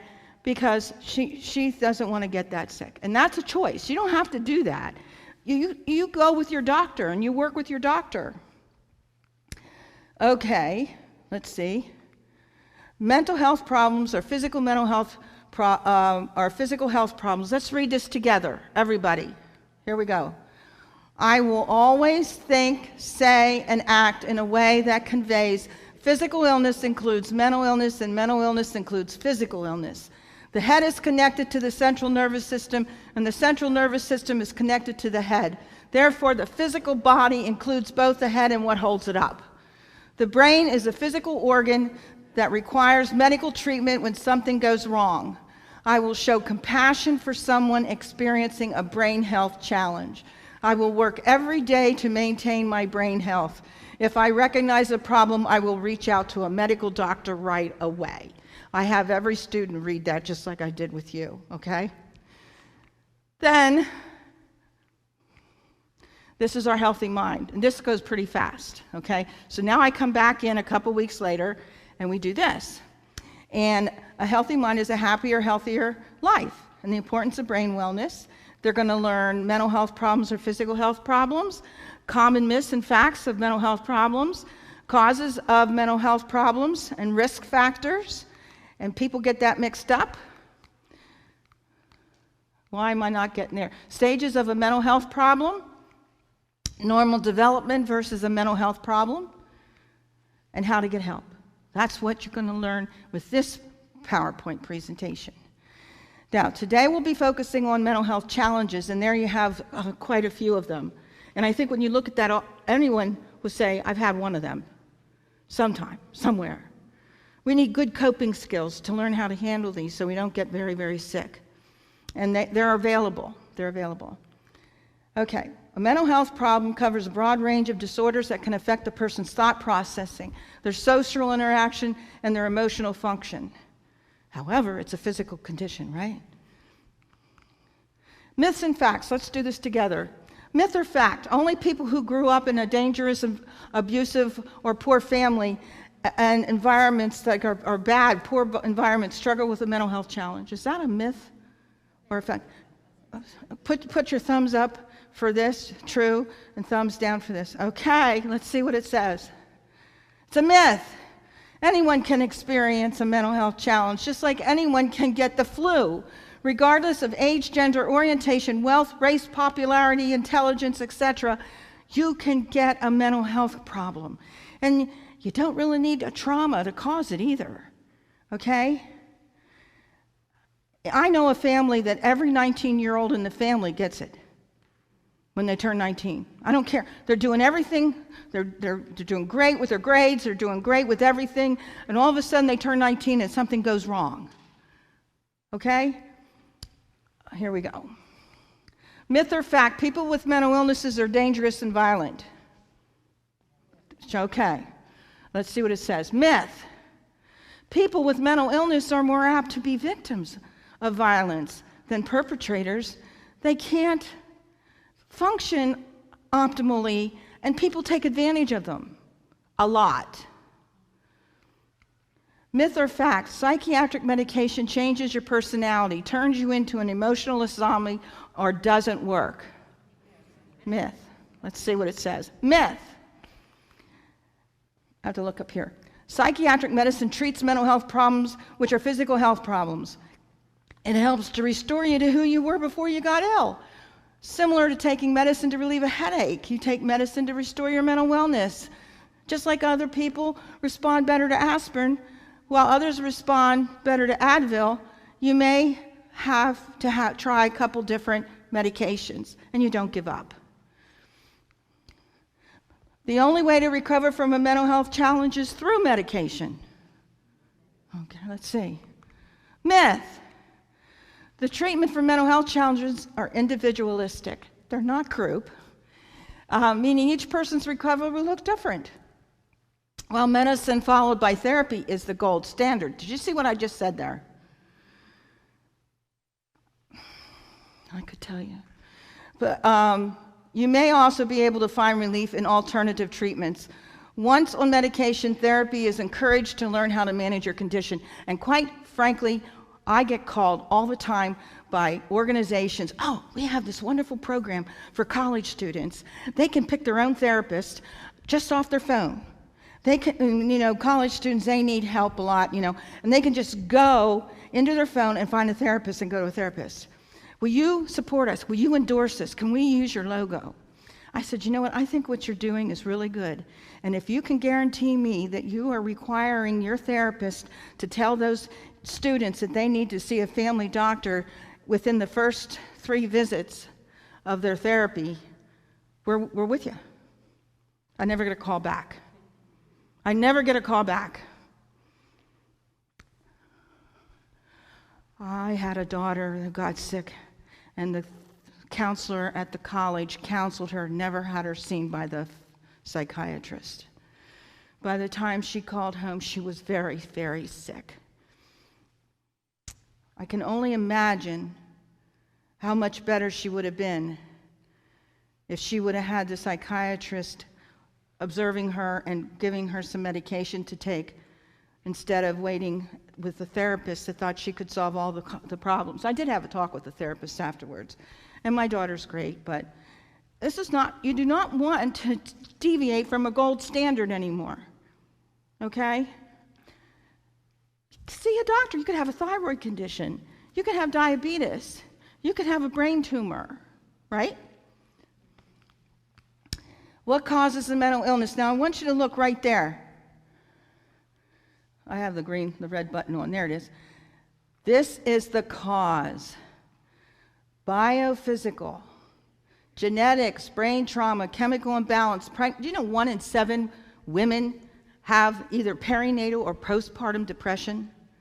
1 in 7 women. I was in charge of my nursery at my United Methodist Church. Every time somebody brought their baby in there, I'm analyzing whether they're going to be okay. Are you going to be okay? How's everything going? Talking to them. Because that's a lot of people. When you think Pennsylvania has 12 million people, and 1 in 7 women of that 12 million people can have perinatal or postpartum depression. And perinatal depression is more prevalent than postpartum. I didn't know that. Perinatal is while you're pregnant. Okay, so then we have the psychological. You can trauma, a negative worldview, bad coping skills. So here it's a risk, these are risk factors, okay? This is the cause. Now what we want to do is teach people good coping skills so if they get in any of these situations, they know how to better handle it so they don't get very sick. And have you heard of trauma-informed care? The behavioral health people are doing trauma-informed care and ACEs, adverse childhood experiences and everything. Now look, I don't have a problem with that. I don't have a problem with people doing social determinants, which means you're living in poverty, you're living in an abusive situation and all that. Those are risk factors, right? But what I do have a problem with is thinking that that's the cause. And I had a very, very well-known United States person on a conference call, a Zoom call, telling people that these are causing mental illness. They're not. I wrote right back in the chat, I said, I'm sorry, this does not cause mental illness. I mean, she, well known, you would know her name. And she did change her Zoom conversation then, because it's not the cause. They're risk factors. So what's the first thing you should ask somebody? Is there anybody in your family that might have a mental health condition over the several generations? That's the first question somebody should ask, because that's probably a high-risk individual that may develop a mental health problem, but may not because of genetics, right? Okay. So I'm not going to stay on here, but you realize now that your psychological, social, and spiritual are all risk factors with the cause come over there. And here's the card for the high school adult that I showed you that's in your book. And I'm not going to spend a lot of time on there, but those are first stage, second stage. When I show this card to people, they're like, oh my gosh, my brother's fourth stage. He's addicted to heroin. Sex drive changes. Okay, you have a teenager that's starting to become promiscuous. Do you know that's a sign of bipolar? Did you know that?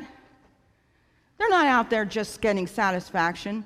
They're out there because they can't control what's going on in their body. We need to help them.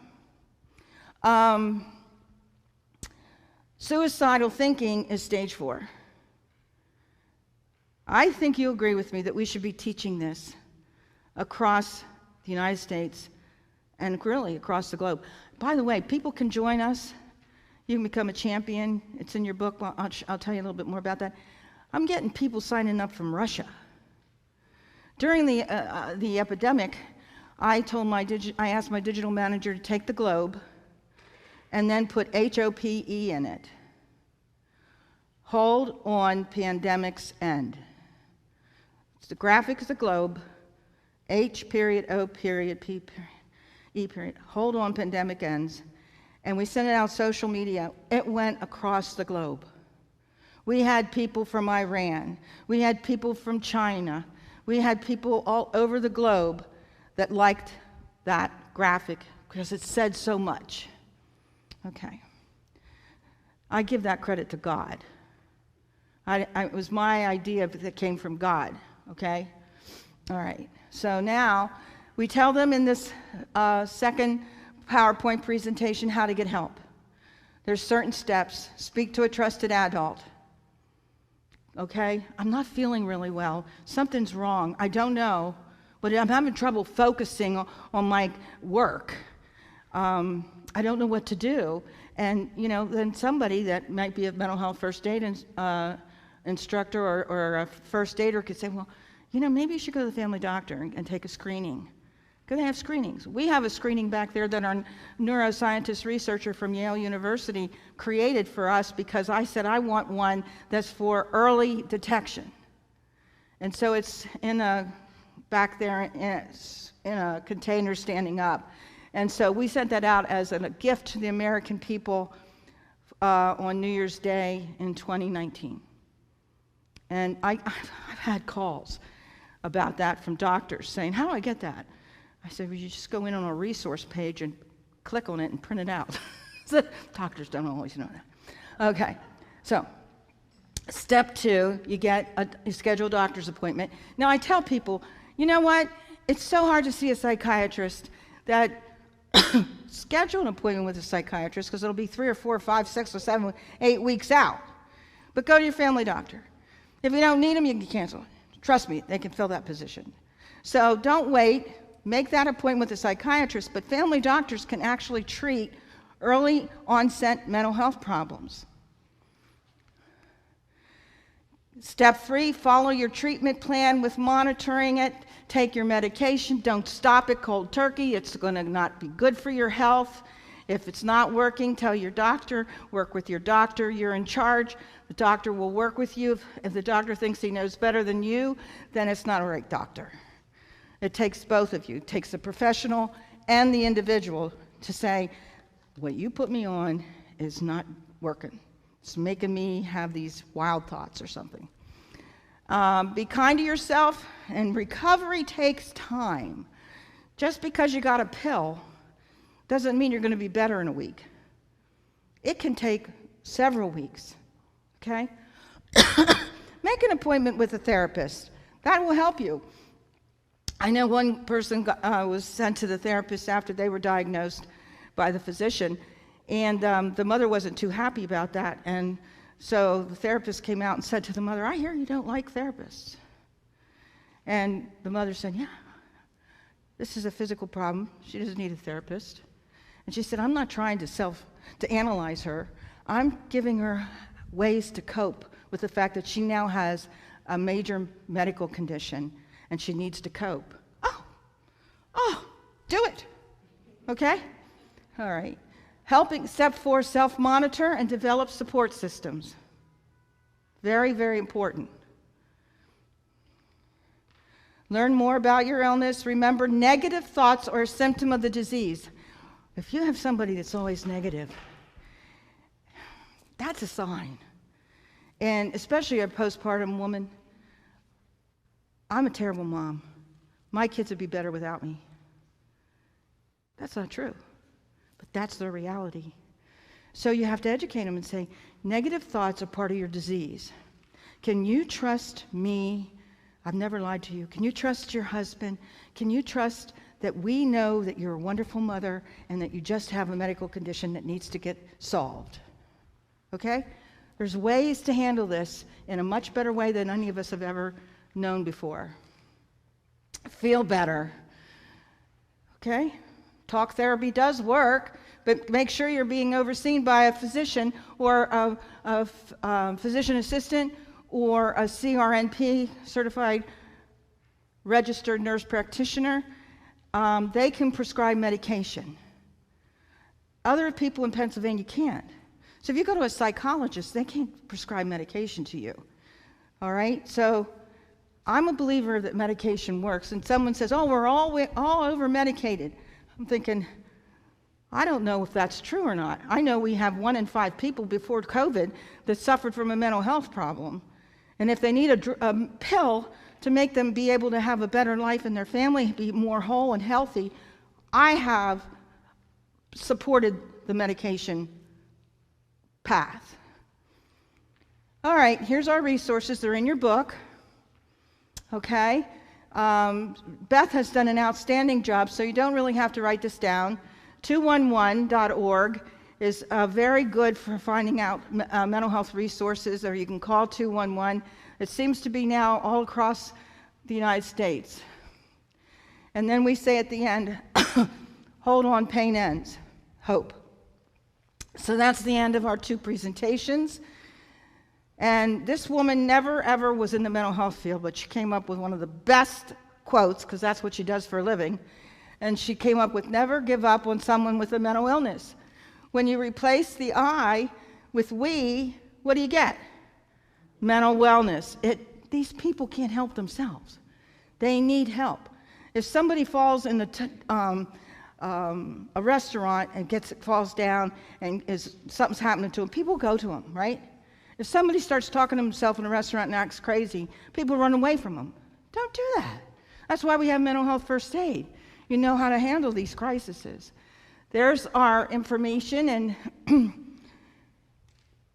we would encourage you, if you're on Facebook, to like us on Facebook, but we want you to come and join us as a champion, and I'll show you that quickly. Mental health is physical health. God did this. I needed a graphic artist for our second conference, and my dream was mental health is physical health, and my granddaughter always would do this because she was happy. And so I had this dream, and I didn't have any money. We had no money. And one day I'm in the car, somebody calls, "Hi, I saw your website. I'm from Pittsburgh. I'm a graphic artist. Do you need a graphic artist?" Really? That's what happened. I said, "Yes, this is my dream. The central nervous system connected to the head, and then the jumping jack," and that's what he came up with. When we were advertising this, the University of Pennsylvania contacted me, saw it, asked if they could do an interview because they have resident family doctors that they're training across the country. The Center for Integrated Health is in the University of Pennsylvania, and they said, "We want to do an interview about what you're doing."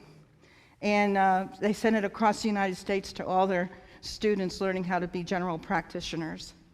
Isn't God good? All right, now this is our button to be a champion. Beth, what page is that on? All right, you will learn how to be a champion by going to our website in your book. 22? Page 22. And if you go to our website, and those instructions will tell you how to become a champion for prevention, early detection, early intervention, And we would ask you to do that. And then you'll be connected to us, and you will have some additional benefits from joining us. Right now, I can't recall them all. But please become a champion, because what we're doing is we're trying to say to the elected officials that are making public policy, and we want to make common sense public policy now, right? That we have these thousands of people that are champions for prevention, early detection, scientific research, and cures. Okay? And ta-da! We have about 7 minutes. And Beth, you said you were going to monitor questions from... Okay, I'll take questions from anybody.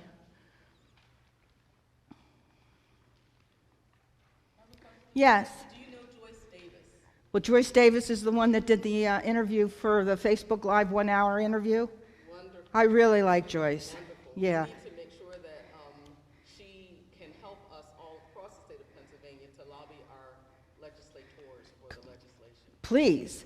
And she's the one that said, "I'm going to check back with you, Sharon." I haven't had her check back yet. So she doesn't know that I have my state rep, who I live in Perry County, and his name's Perry, Perry Stanball, that he wants to introduce it, and that now it's starting to make some headway in the drafting stages. Because, I mean, you can't take the bill I drafted. It won't work. You have to take the pieces of it to make it work. But even your county commissioners need to change the way they're doing things. It's so bad. They don't know. They don't know. I had the ability to get paid to study this for 50 years. So I see the big picture. But when you're in your little position there, you don't. More questions? Any coming from? I'm a former special education teacher that taught severely ADHD kids. I'm truly a believer in medication when it's necessary. But I was wondering what your take is on misophonia, because I have a daughter who misophonia has really struggled with that, with like the aversion to sound. Oh, yeah. And it's not HPA recognized, so maybe on our own later, if you have a moment, I would love to hear your take on that. Did you hear her question? Her question is that she's a special education teacher, and she has people that can't understand. I can't say the noise.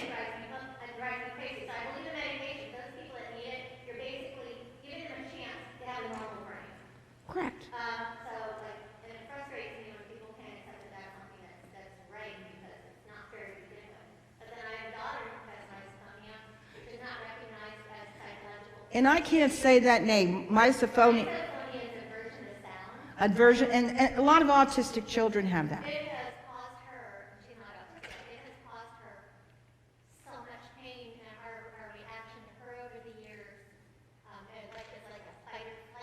Yep. What happens in her body, which is physical, She is, and it has just made things so difficult for her. she is so correct.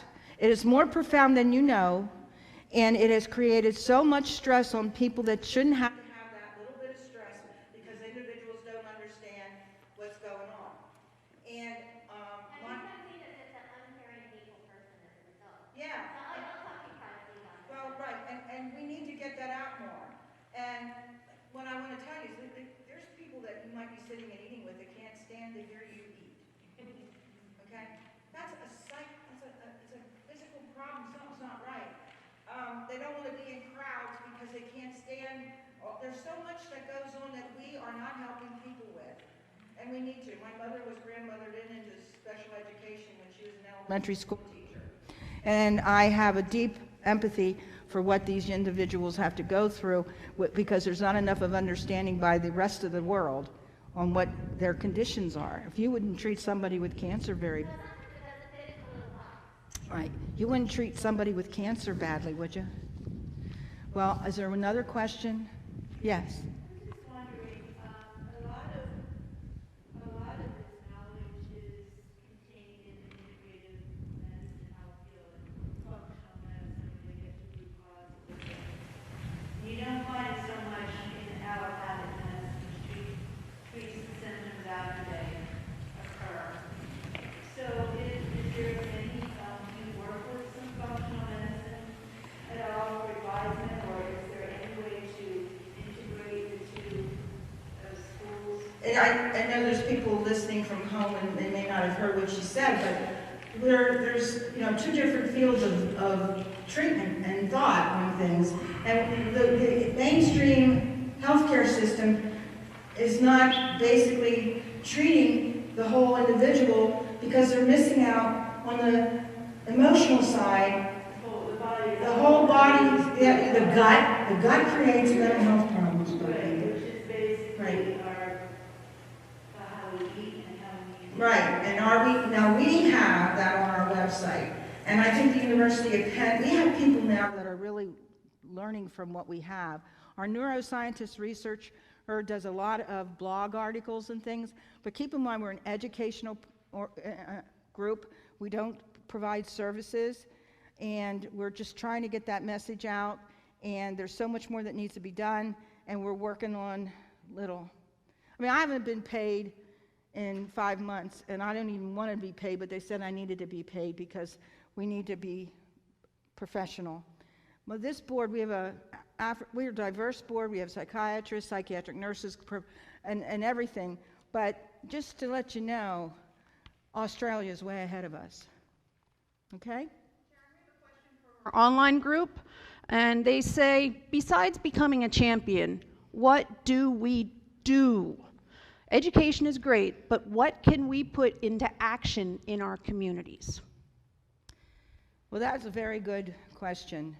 And if all of us put action behind what we are teaching here today, I think we could make a big difference. And just being a champion isn't enough.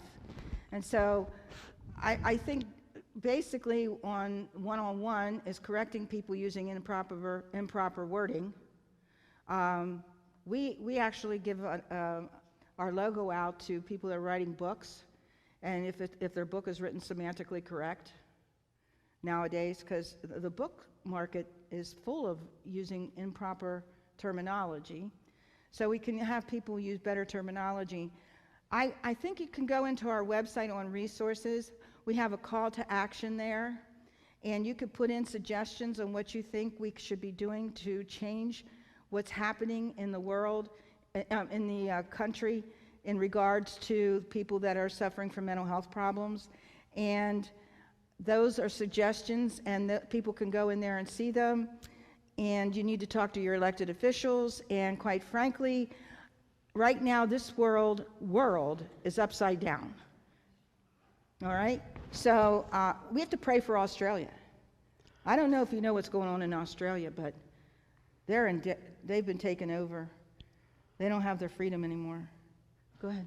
Another comment. My daughter was misdiagnosed with manic depression, but she moved and she found she was bipolar. She was good until COVID. Now what do we do? Right. Well, bipolar is manic depression. I mean, they're similar, all right? Many different treatments, and COVID has created a terrible, terrible time for people that are living with and managing their mental health problem. And so what can she do with her individual? Well, quite frankly, I think you need to just continue to push for the proper care for her. And if she's not getting it, you need to call your state representative, because this is what I did. When one of the state representatives didn't have, had a constituent call in and ask them for help because they had a loved one who had a mental health condition and they weren't getting the help they needed. It even happened in my own family, by the way. I got on the phone and I made the calls to the insurance company, to the local county commissioners, to whatever, to help that constituent get the help for their loved one. And I never gave up. I treated everyone like they were my mother. And so we have on our website under resources a lot of things. We have the call to action. There's some cards back there that tell you what the call to action is in regards to 24 points that we came up with that need to change. But when you can't get the help, I always tell when people call, look, call your state representative, your state senator, and tell them you need your help to get your person, because they need to know that the services are not there for the individual. And there's a lot of money going to the local level to provide services, but where are they? I wish I had a better answer for you, Mom. COVID made a bad situation worse. And she goes on to say, is there still Mental Wellness Sunday in the Susquehanna Conference? Oh, I love that question because I wanted to say it and I almost forgot. Mental Health Month is May, right? And they do have a code number, the Susquehanna Conference does, where you can have, an offering taken, and they when they send the money in, they use that code, and it goes right to the Mental Health Ministries Committee in the Susquehanna United Methodist Conference, which helps funds mental health first aid trainings and many other things. So yes, your church has to decide they want to do it. And so you take a Sunday in May, you decide you want to take an offering for mental wellness or mental health, whatever they want to call it, and then you have the proper code from the conference office, and those dollars are sent in, and that is what helps us do mental health first aid trainings across the conference. Thank you for that very important question. I'm working my way up there. Anything else? Please become active, because these are God's children. And more people suffer from these illnesses than suffer from lung disease, cancer, and heart disease combined. And we're doing it. We're not doing it right. And you know why? Because there's some great lobbyists that are real good with drug and alcohol rehabs. The mental health lobbyists were not very good. I did a mental health coalition. I worked on getting the first mental health insurance law enacted in Pennsylvania. That's how God called. That's how I ended up. I don't know. God got me there. It took us 8 years. And I can tell you, we don't lobby like the drug and alcohol people do, and we don't get the money like the drug and alcohol people do. And poor public policy is determined in a really not a very proper way. And so we hope to get better at that.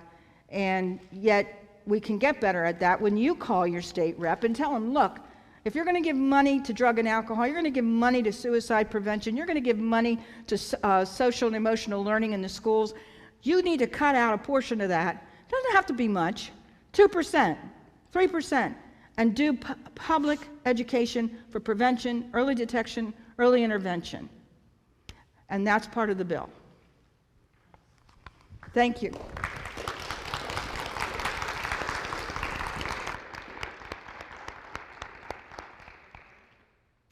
Thank you, Sharon. I'd like at this point to connect some dots for you. You heard Sharon say, if you replace the I in illness with we, you get. And she talked about becoming a mental health champion.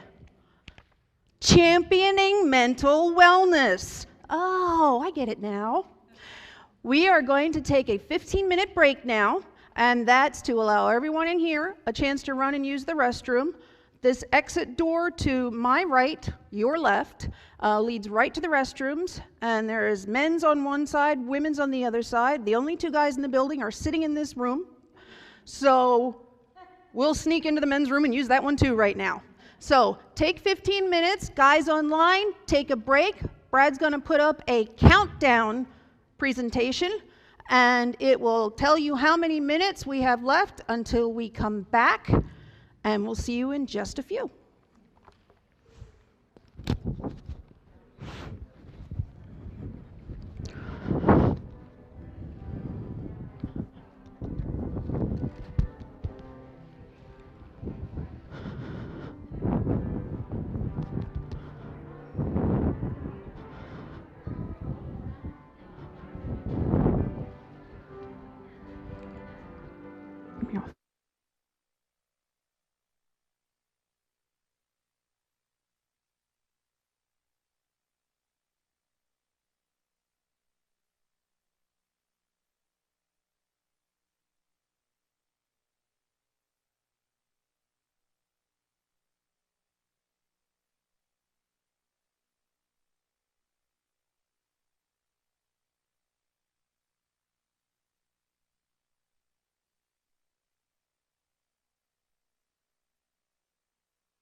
Welcome back.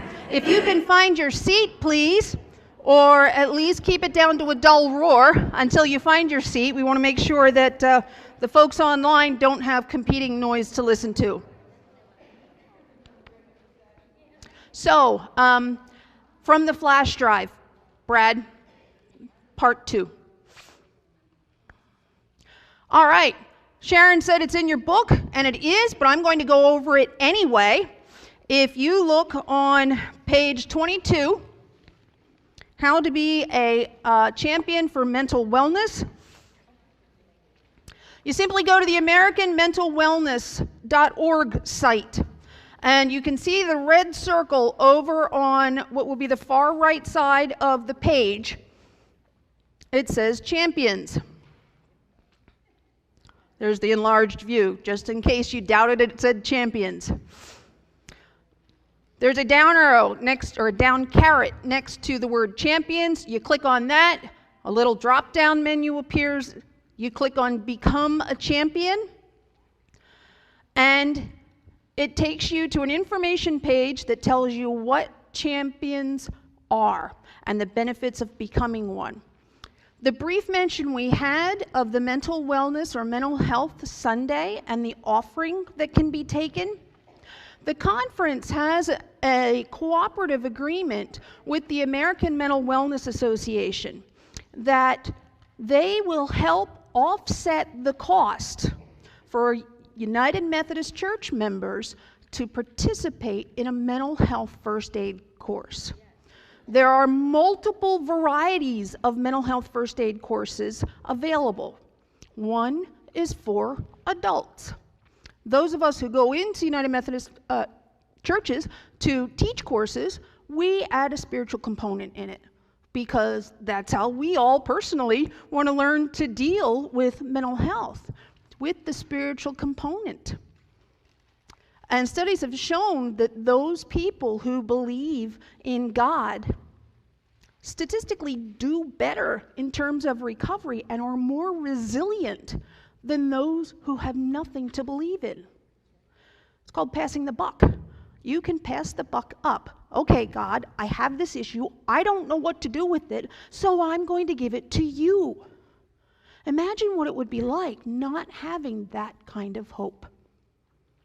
So that's one of the benefits of becoming a champion and doing the mental wellness offering. You can do classes on adults. What kind of issues do adults experience?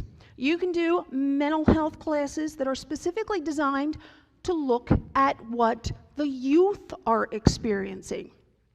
We typically use teenage years until age 25 because the human brain doesn't stop developing until about age 25. So we look at that broad span of years and discuss what kinds of signs and symptoms you can look for. Are we training you to diagnose things? Absolutely not. As much as I would like to have the ability to say, here's your PhD, I can't. We are not training people to diagnose. We are not giving you extra letters to put after your name. We are giving you information. And one of the comments said, education is great, but what can we do? Well, you know what you can do? You can get all the people in your circle of influence educated, because education attacks stigma.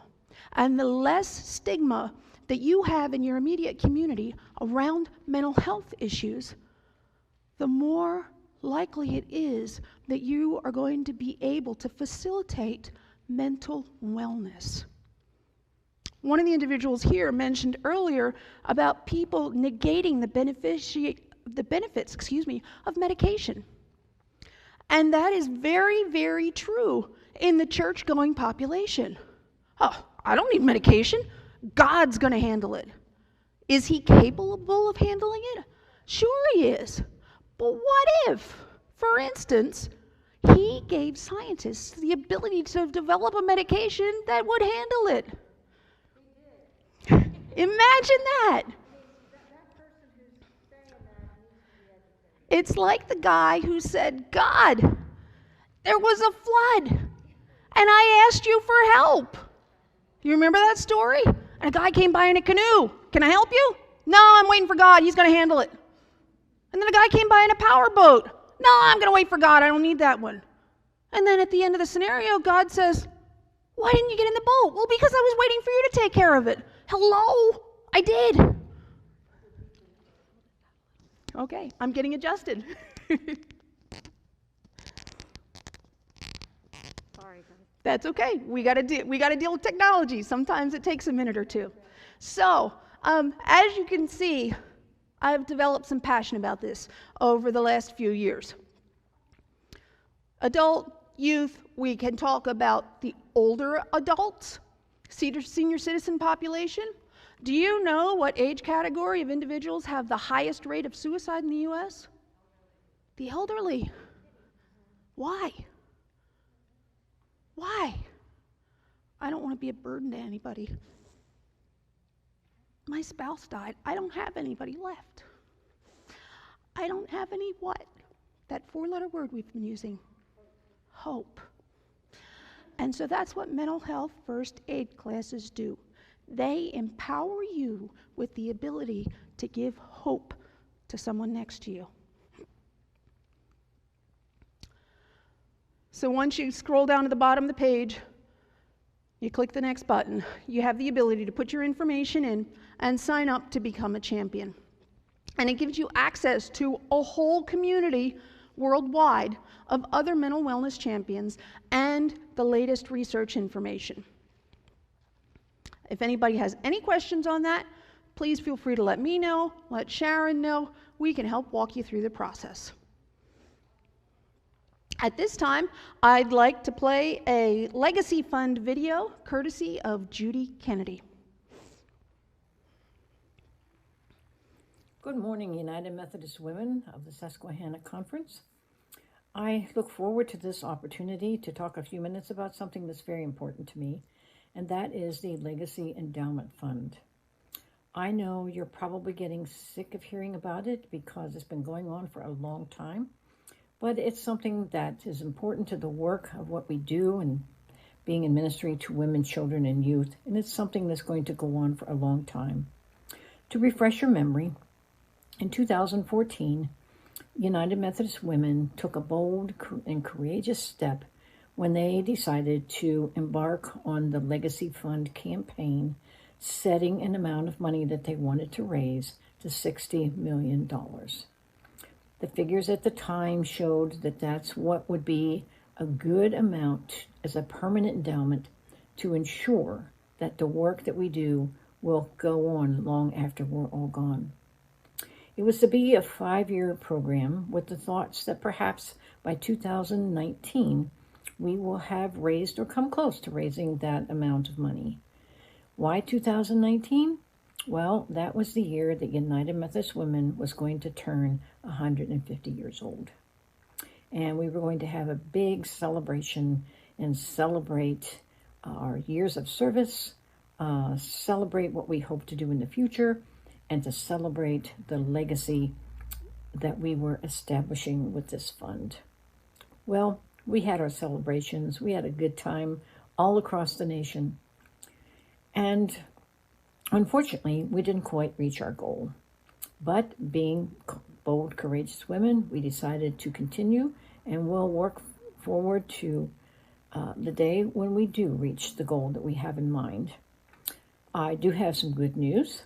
The good news is that as of the end of August, we have raised $38 million, actually almost $39 million of that $60 million that we're trying to raise. I know it's a long way from the goal, but we'll get there because we'll keep working, because it's what we do. In terms of our local conference, we, in 2021 so far, have raised about $48,000. And, $4,800. And I think that that's actually a good accomplishment for us. I know that we can raise more, and I'm hoping that we continue to do that.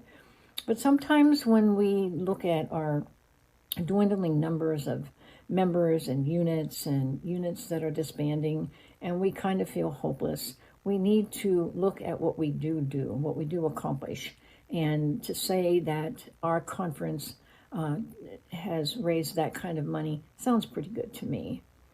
Collectively, since the fund began in 2014, our conference has raised and contributed over $43,000.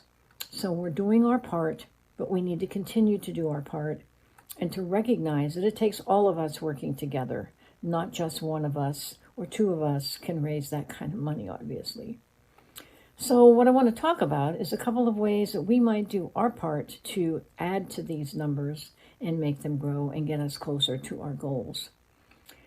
One way is to become a legacy builder, a member of the Legacy Builder Committee, and that means that you give a gift of $18.69 a month. That's something that you pledge to do. Why $18.69, you say? Well, if you recall, that was the year that United Methodist Women first became organized. And so that's how we've come up with that cute little magical number. So by doing that each month, it makes you a legacy builder. Another way to do it is to become friends of the legacy.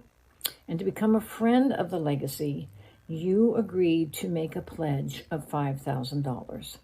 Now, that doesn't mean you've got to write out your check today. It means that you're pledging that money, that over the next X number of years, whatever you decide, that you are going to give a total of $5,000 or more to the Legacy Fund. Another great way to support the fund is, if you recall, every year there is what's called a Day of Giving. And that's a national day when you're encouraged to dig a little deeper and give to something that's important to you. And so I would suggest that you not only consider out of your own pocket how much you can contribute on Day of Giving, but you might sort of set that as a date to have some kind of an event or fundraiser within your own local unit or local church, so that you can raise an amount of money that you will give as your contribution on Day of Giving. So you might decide to make Easter eggs, because Easter will be right there before that. Or you might decide to have a bake sale some Sunday morning after church. Whatever it is, just come up with something that's going to be a little bit of a fundraiser from your local unit, and hopefully involving your own local church, that you can make a nice contribution on, special contribution on Day of Giving. Another way is by recognizing somebody in memory of or in honor of. Christmas is coming. You might be thinking about, I don't know what, we need to do something for our pastor, and I don't know what to do. Or you want to give a gift to your organist or your choir director. Or maybe there's just even somebody in your church that has been somebody that's done a little something extra, goes above and beyond, and you want to recognize them and honor them for their support to the church. Or maybe somebody has recently passed away that you, again, want to honor in some way. So consider a gift to the Legacy Fund. So you see, there's all kinds of ways that you can support the Legacy Fund beyond just writing out a check out of your own pocket, although that's always okay too. So we want to continue the work that United Methodist Women does to support women, children, and youth. We want to continue that ministry to know that their needs are being cared for by the dollars that we give to keep this fund going. Together, we are building our legacy. So together, I ask us all to do our part to support the fund. Thanks for your time.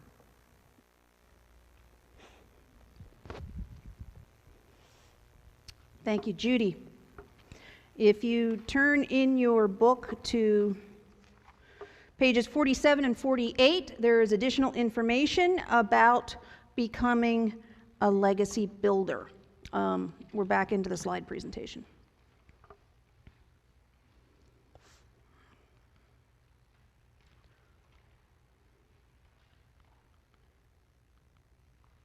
All right. At this time, we're going to sing 2 verses, including the chorus of the song God Will Take Care of You, and that can be found in your book on page 10.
All right. Before we break from me to Sue for the business meeting, a couple other things I wanted to let you know. Over here to my right, for those of you here in person, we have a social action table. Back there in the back, I'm sure you've seen it already. We have Tony's Opplinger's table for Assembly 2022 and the American Mental Wellness Association table. And over here to my left, we have a table with just one brochure for Equines for Freedom. This is another mental health organization that I happen to be on the board for, and Equines for Freedom offers free, completely confidential therapy services for veterans and first responders experiencing PTSD. The service is offered regardless of the source of trauma or the characterization of the veteran's service. And the reason why we make that stipulation is because we don't care if the individual is active duty, retired, dishonorably discharged, medically discharged, doesn't matter to us. If the individual is experiencing PTSD, we want to take care of the problem.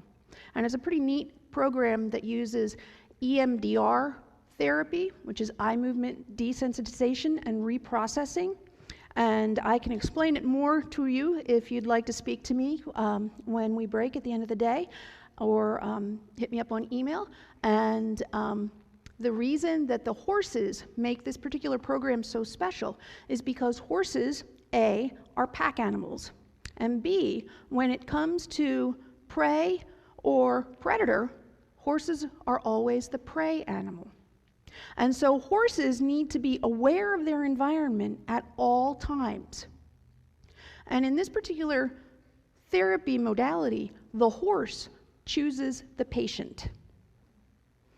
And when the patient and the therapist are discussing issues which are very triggering and start bringing out those feelings of frustration or anger or panic, the horse will react in some way.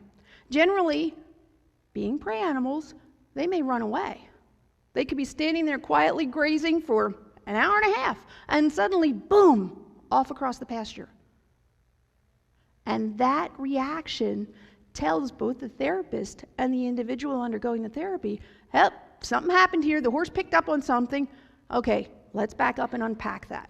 So it's a really neat program, and although it is based north of Scranton, we have patients from the Harrisburg area that come up every week, every couple weeks. 2-hour drive doesn't matter because this program works. So anybody wants more information on that, I'd be happy to share it with you. And at this time, I am going to turn the day over to Sue.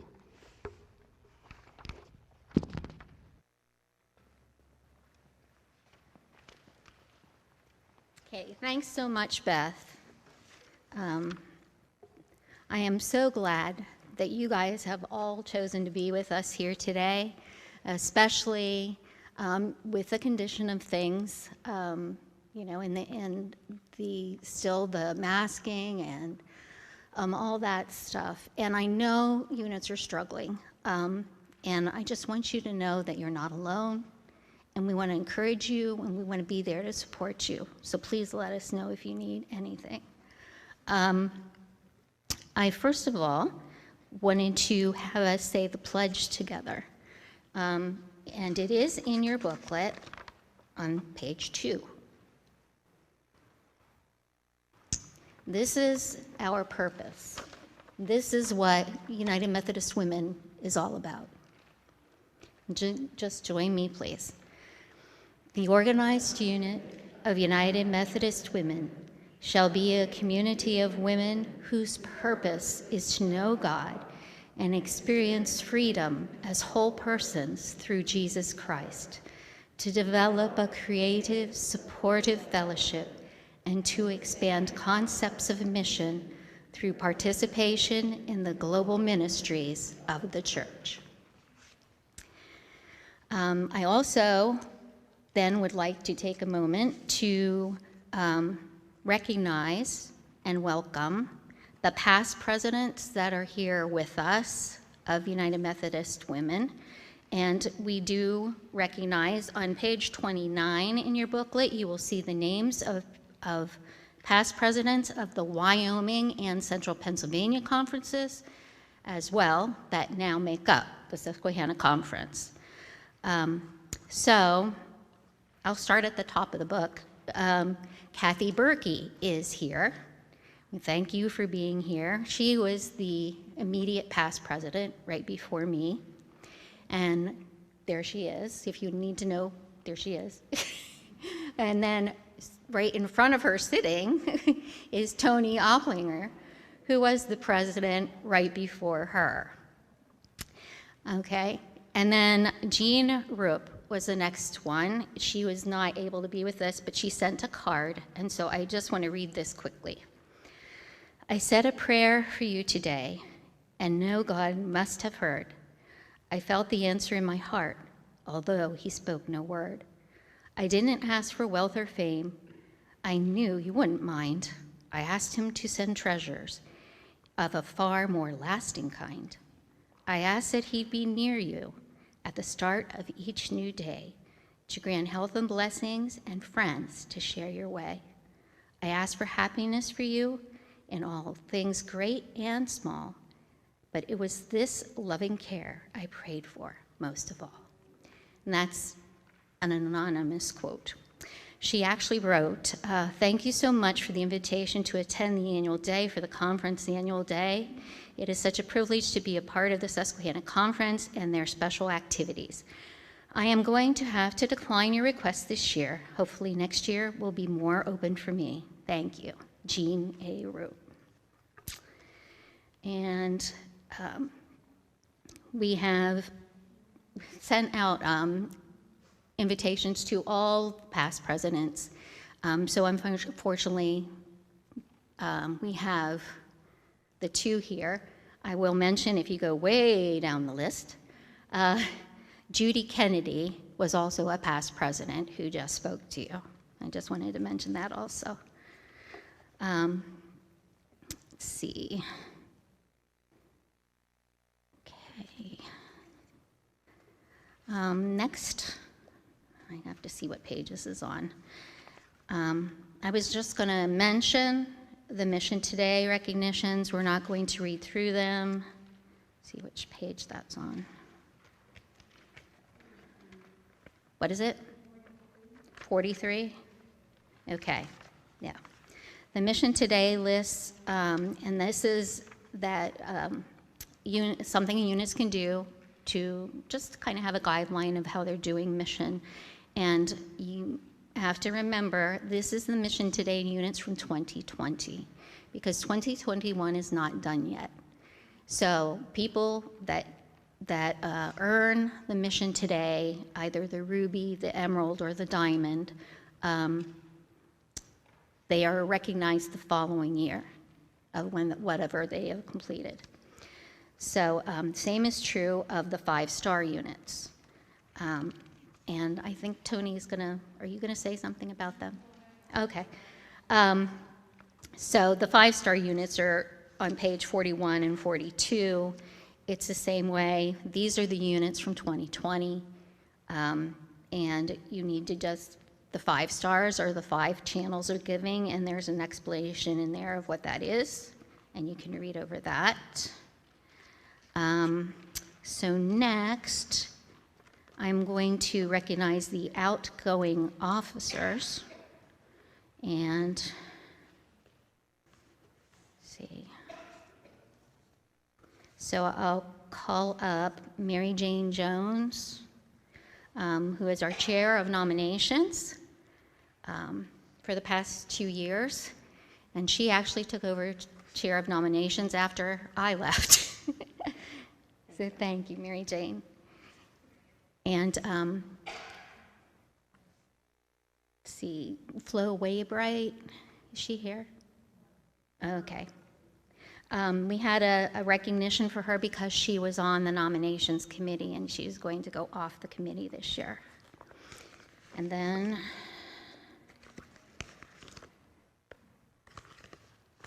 okay.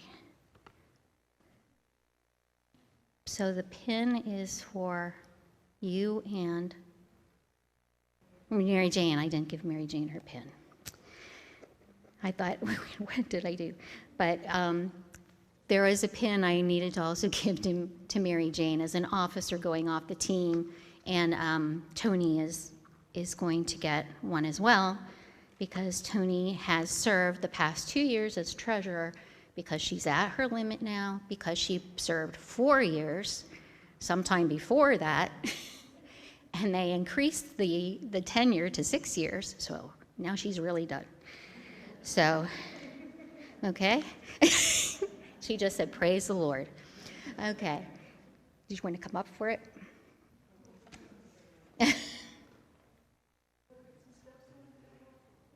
Okay. Thank you. And I was told to bring the pen. Yes. You give her Mary Jane hers. Okay. Okay.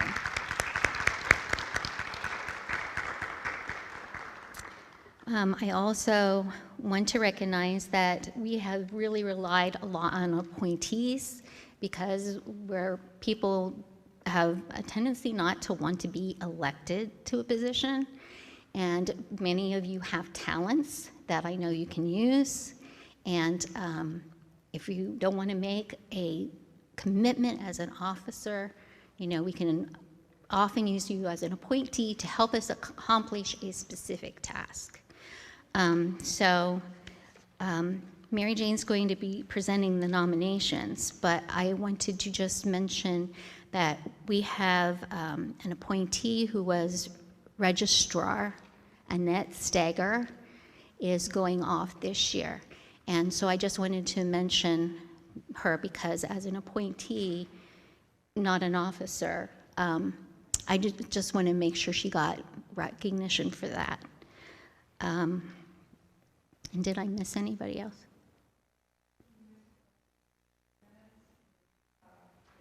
Right. Well, I didn't actually call the business meeting to order yet.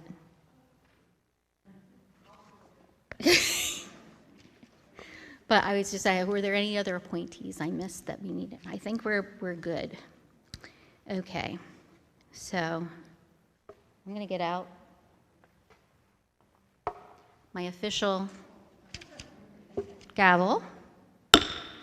I now call the 2021 annual Susquehanna Conference business meeting to order. I'll put you back down.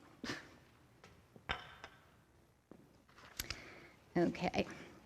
So the first order of business is for us to approve our minutes from last year's meeting, which was completely online. And what page is that? 35. And everybody should have seen these at some point. because they've been out in newsletters throughout the year, and it covers several pages. So, yeah, it goes all the way over to page 40. 35 through 40 is actually last year's minutes. Do I have any corrections or additions to last year's minutes? And thanks to Ruth Cox, our secretary, for taking these minutes. Okay, hearing none. Do I have a motion to approve the minutes? Okay, and Tony Opplinger moves that we accept and approve the minutes, and Kathy Berkey seconds. All in favor? Opposed? Okay. Next, I get to now turn this over to Tony Opplinger. As our outgoing treasurer, she has several items she needs to present, and then I will call for a vote on.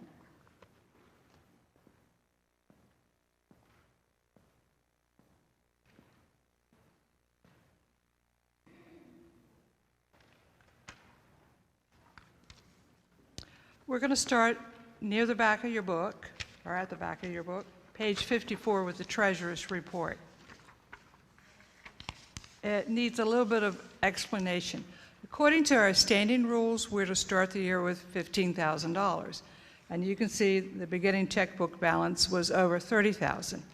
And that is because I've received information from United Methodist Women's National Office that we could go into the third week of January with submitting dollars to them that would count for our pledge of 2020. So that's why you see such a high balance starting the year with. I received money late in December that I could hold until I got everything and consolidated and send it in. Normally, you would see a balance that's $15,000. And you can see the income that I've taken in so far in 2021, and also the expenses that went out. And at the present time, I have a $30,625.17 balance in the checkbook. That was before I started writing checks last night and today for things. But that's where we are financially. We're in pretty good shape. We're going to look at a different report. You cannot compare the report at the bottom of the page with the top of the page. There are two different financial pieces. But I feel we're in pretty good shape. Keep in mind that at the end of the year, whatever the checkbook balance says it is, all that money, extra money, will go into United Methodist Women towards our pledge, and we'll then have $15,000 left. And I'm going to be working out deadlines like that with the district presidents within the next week or two. Are there any questions about that portion of the report? Okay. Then we'll move on to the bottom. Probably the part that you're even more interested in is what we have played so far for the 5 channels of undesignated or mission giving. And as you can see, our total mission giving, which is also what we've paid on the pledge to date, is $53,681.14. That doesn't seem too good when you think about a $130,000 pledge, but I'd like to remind the ladies always that World Thank Offering is one of our biggest offering times. So the next money that I'll be sending out to New York will come after those monies have come in, and I think we'll probably do well. I'm not too optimistic this year about making that $130,000 pledge, and you'll hear me talk more about that later, because looking at what we've received so far this year in comparison during some of the worst times of the pandemic last year, we're below that. So I guess the financial piece of the pandemic is catching up with people this year, while last year they were still pretty confident and were giving. And you can see the rest of it there, the designated money. Of course, if you send designated money, it goes where you say you want it to go. We do not change the path. Okay, so if you send, I mention that because in more than 20 years ago when I was standing up here as treasurer, I would get a few complaints about, well, why did money go to that place or that place? I said, well, it was designated. The person who sent the money to us said that's where they wanted to go, and we have to honor that. And so that usually ended that discussion.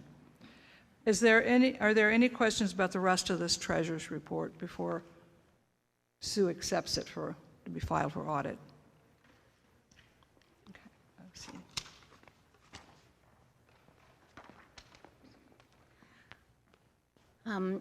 Are there any questions on the treasurer's report? And if none, we will file it for audit.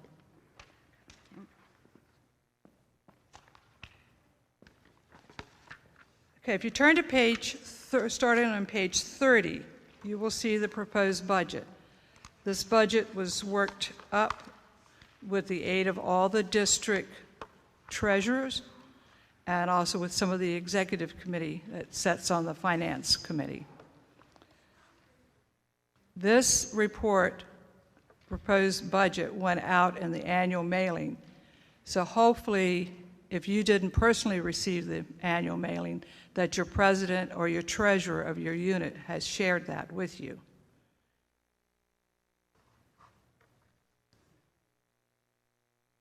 Are there any questions concerning the proposed budget? I'm looking on pages 30 and 31 at the moment. Okay, not seeing any. If we look at the bottom of page 31, the proposed conference pledge is $100,000, and that's based on what we are seeing coming in financially. And that's being proposed because we really need to make our pledge, and I think we get discouraged if year after year we don't make that pledge. So if we lower it and we make the pledge, then we feel pretty good. And believe it or not, the giving increases. And then as it increases and we see we can make a higher pledge, then we do so. So the pledge is a goal. I want to remind you, that is a goal. At the end, we tell local units at the end of the year, if you've not met your pledge, it's a goal. It's okay because things come up that we don't foresee. Or at the end of the year, good things have happened and there's extra money, then you put extra money on your pledge. So then you actually pay more. So it all works out. God makes it all work. Any question about that portion? Okay. Then if you turn to page 32, you'll see the list of offerings there. And these have traditionally been about the same each and every year for as long as I can remember. Spiritual Enrichment Days offerings, which we did very well with this past year, 2021, will remain with Neighborhood Center. We know that they right now financially really need our help, and so that has been recommended. We retain that offering for them. And of course, later you'll hear about in-kind offerings as well. The conference annual day offering that we take today would go to the pledge, and this also applies to those onliners. You have my information. You can send a check for your annual day offering to me. Just mark down on the memo line, AD, so I know what you want it for. And then our Mission U offering, we receive half of that from the Mission U when that's taken. That goes to the pledge, and the love offering will continue to go to the Brighter Future for Children and Youth and the Conference Mission Education Fund. Any questions so far? All right. Then the retention rate, I want to remind you, is 25%, which is taken directly from the pledge line only, and that is retained in our funds to give our district treasurers what they need to run their districts and support their budgets.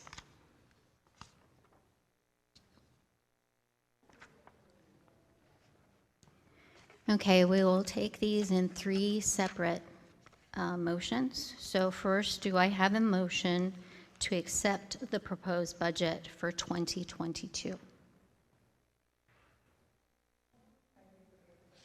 Belinda Mullen made the motion. Do I have a second? What's your name back there? Abby? Patty Kirk. Okay, Patty Kirk seconded it. Okay, are there any questions? Okay, all in favor, say aye.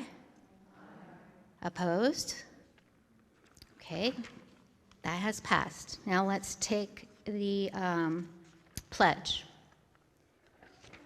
Again, the proposed conference pledge is $100,000 for 2022. Do I have a motion to accept that pledge? Okay, Patty Lacey will make the motion, and I can't see who you are. Oh, okay, DJ Spangler is the second for that. Any questions on that? Okay, all in favor, say aye. Opposed? Okay. Now we just have to look at the offerings. So that is the last piece of the financial portion. For 2022, these are the designated offerings for us. Do I have a motion to accept these? Okay. Deanna Wagner moves that we accept the offerings. Do I have a second? I have a pick. I'll go to Donna Ream. She's closest to me. Okay. Do it that way. Donna Ream seconds it. And are there any questions about that? Okay, then we can take the vote. All in favor say aye. Opposed? Thank you very much. Oh, what else do I have? Oh, the retention rate. Do I have to do that? No? You don't know about this one. Oh, I don't know about this one. All right. Okay. Okay. If you remember 2 years ago, we were challenged. Well, I had contact from that person about this year's meeting when he or she found out we were meeting in person. But this challenge not only goes out to those of you here, but also those of you who are online with us. And if you remember last time, 2 years ago, we not only met the challenge, we exceeded it. And the challenge was this, except we're going to give you an extension on the date. We were to raise at least $500 for the Legacy Fund before leaving the building that day, and you more than raised that. Well, the challenge is, once again, they will match up to $500 raised for the Legacy Fund. So if you're here today, back on the right tablecloth there where there's also Legacy Fund information, are 2 baskets. You can put your Legacy Fund offering there. And if you're online, you have my mailing information in the booklet. You can send me a donation by the end of this month, and it will count towards the Legacy Fund and towards matching that $500. So there's your challenge, and good luck. Okay, thank you. Next portion is I would just wanted to touch base on my presidential report, which is page 27 and 28. It is slightly different from the message that I had enclosed with the annual mailing. So if you want to read that over, I mentioned some of the things that I have been doing. And I just wanted to add that there was a very good training this past week with the National Mission Institutions. I spent 3 hours with a National Mission Institution directors from all over the country. And we were talking specifically how United Methodist Women work with the National Mission Institutions and how they work with us. So I just wanted to mention I did do that, and so I'll be using that knowledge. So I believe we are up to nominations. So I now call the chair of nominations to present the slate.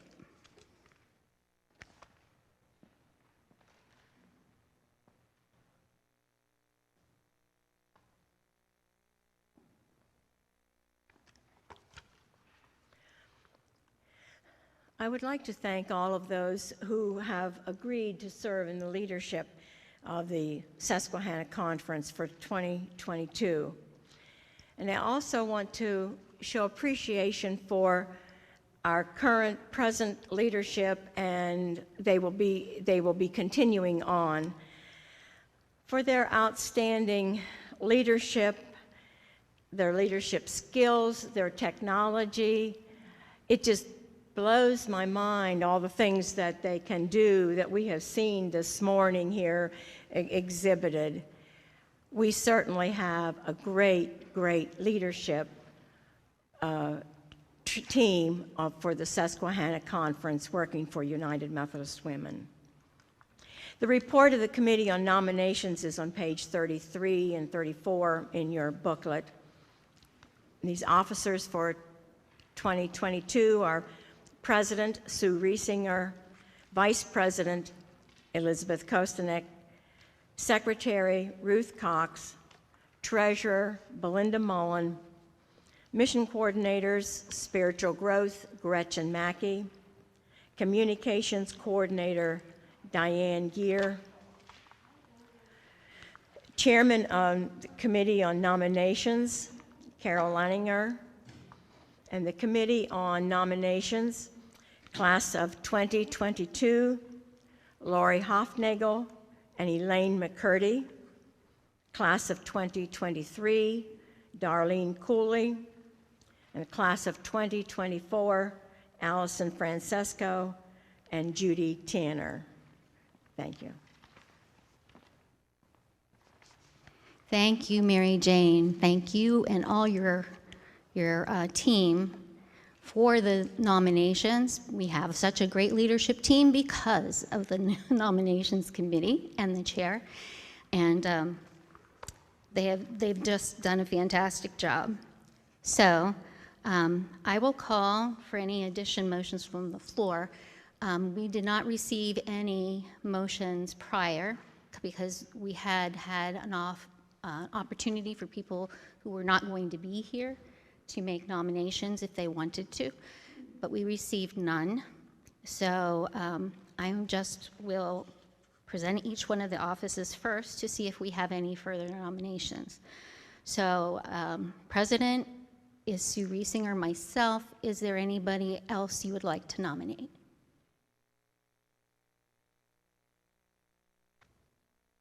Okay, hearing none, that's closed. Vice President Elizabeth Kostelnick. Anybody else you would like to nominate for Vice President? Okay, hearing none, that office is closed. Secretary Ruth Cox. Is there anybody you would like to nominate for Secretary? Okay, seeing none, that office is closed. Treasurer Belinda Mullen. Do I hear any other nominations for treasurer? Okay, that office is closed. Mission coordinators, spiritual growth, Gretchen Mackey. Do I hear anybody else for spiritual growth? Okay, hearing none, that's closed. Communications coordinator, Diane Gear. Anybody have another nomination for that office? Okay, I hear and see none. That's closed. On the next page, chairperson for Committee on Nominations, Carol Leininger. Is there any other nominations for the chair of Committee on Nominations?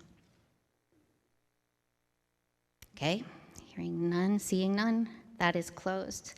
I will go over the committee nominations by class. So for the class of 2022, we have Lori Hufnagel and Elaine McCurdy. Is there any other nominations for the class of 2022? Okay, hearing none, that is closed. Class of 2023, Darlene Cooley. Are there any other nominations for the class of 2023? Okay, seeing and hearing none. We'll go on lastly to the class of 2024. We have Allison Francesco and Judy Tanner. Are there any other nominations for the class of 2024? Okay, hearing and seeing none. That is closed, and the entire slate is now closed. So we will call for a vote on the entire slate as it has been presented and approved by you since you didn't add anybody. So do I have a motion to elect these officers?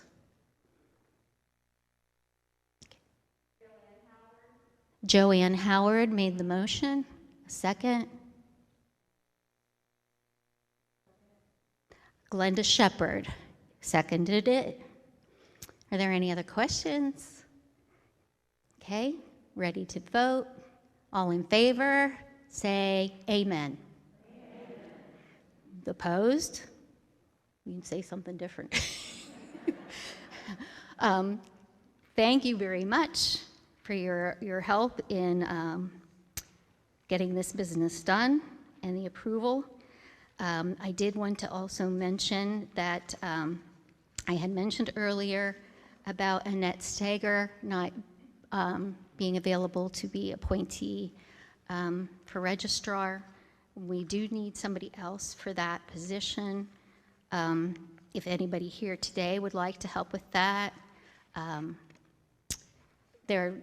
DJ probably would be one of the best people to talk to if you want to know what you do, because she's done that quite a bit. And I'll acknowledge the other appointees we have here. Glenda Shepard, who just seconded the motion, is our Mission Today person. She collects the Mission Today reports and puts those together. And social action. Oh, Dolly Lucas is our representative for social action, and she's been very passionate about what she does. And Phyllis Twilliger is our program advisory group representative, and she's also been helping me out by representing me on the Conference Board of Global Ministries as well. Are the appointees listed anywhere? Okay, just trying to find where they are. Where? 39. Okay. Okay. Okay, I already mentioned DJ, Dolores Spangler, retreat planner. We do have a retreat planned for 2023, correct? Yeah, we're planning. Yeah, okay. And it does say, wait, that's, page 39 is last year's report, because I just saw it has Diane Gear as an appointee, but she is now an officer.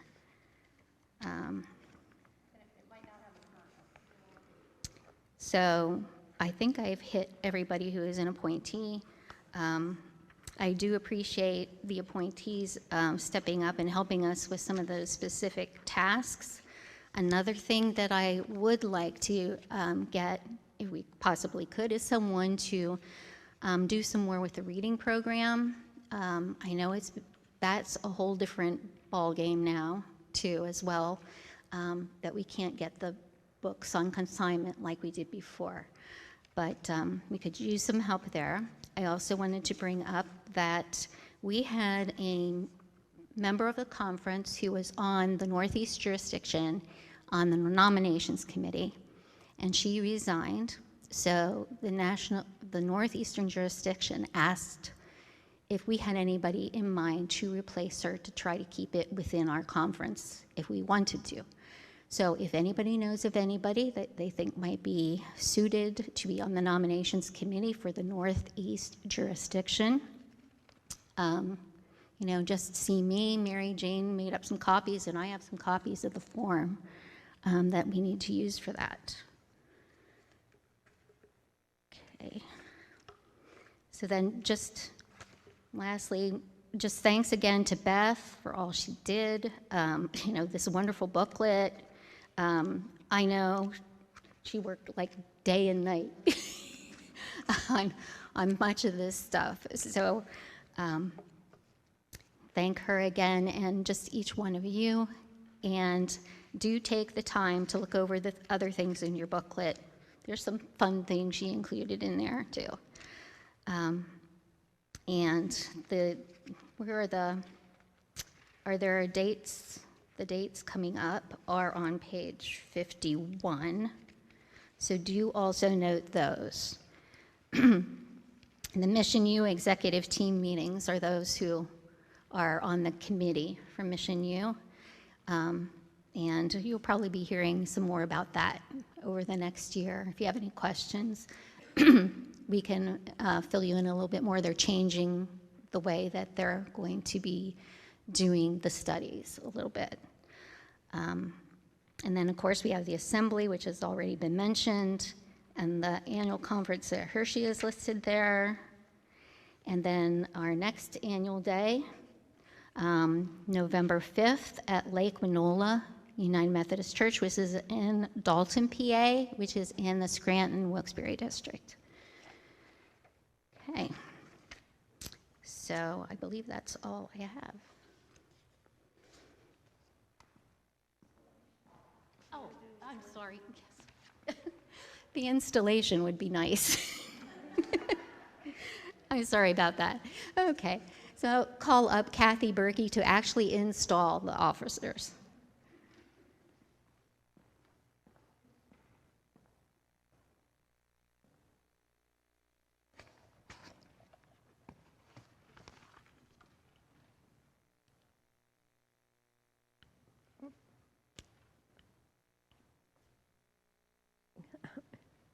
Thank you, Sue, and thank you for inviting me to do your installation service. Would the following women please come forward and face me, and if you are watching from home, please stand. President Sue Riesinger, Vice President Beth Kostelnick, Secretary Ruth Cox, Treasurer Belinda Mullen, Spiritual Growth Gretchen Mackey, Communications Coordinator Diane Gear, Chair of Nominations Carol Leininger, and Nominating Committee Lori Huffnagel, Elaine McCurdy, Darlene Cooley, Allison Francesco, and Judy Tanner. In preparing for our installation service today, I'd like us to think about circles. And perhaps the first idea that you get is what goes around comes around. But a more unique thought comes from a poem by Robert Frost, which gives thoughtful insight for leaders. He cautions against dancing around the edge of the circle without ever focusing on the center. As you become involved in attending meetings and planning projects and presenting programs, I hope that you stay centered, remembering that the first phrase of our purpose is to know God, and that you are called to leadership in Christ's service to others.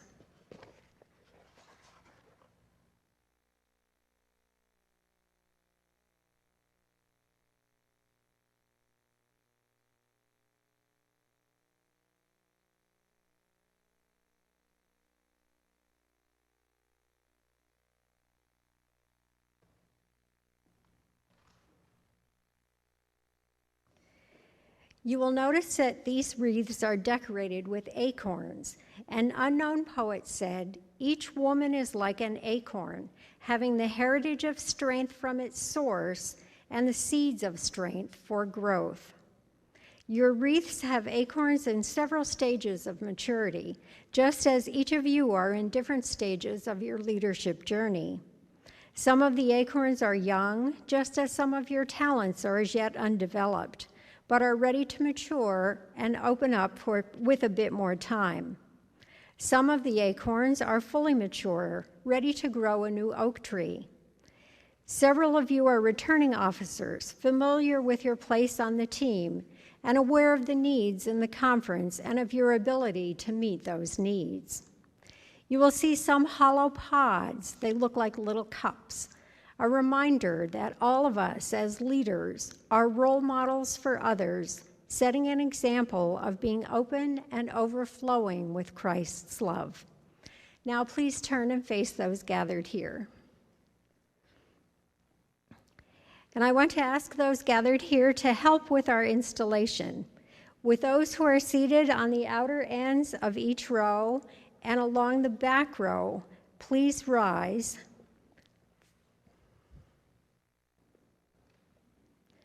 Forming a circle with our officers facing you. The circle symbolically surrounds the membership of the conference which you will serve. I will ask 3 questions to which the officers will reply, "With God's help, I will." Don't even try to hold hands. We're being socially distant, but thank you. I will ask 3 questions to which the officers will reply, "With Christ's help, I will." The 4th question is directed to all gathered here, and the response is, "With Christ's help, we will." Officers, do you accept the responsibilities of the office to which you have been elected? Do you covenant to attend and participate in all activities of the conference team as much as humanly possible? Will you, by diligent practice of the disciplines of Bible study and prayer, center your life of service on Christ? And to those gathered, will you support these sisters in Christ with loving concern, cooperation, and prayer? As we remain enclosed by this circle of love, I declare you duly installed officers of the Susquehanna Conference United Methodist Women. Let us pray. God, we stand before you, centered in Christ and bearing seeds of strength for new growth. Take our hands, work through them. Take our lips, speak through them. Take our minds, think through them. Take our hearts, set them on fire. Amen.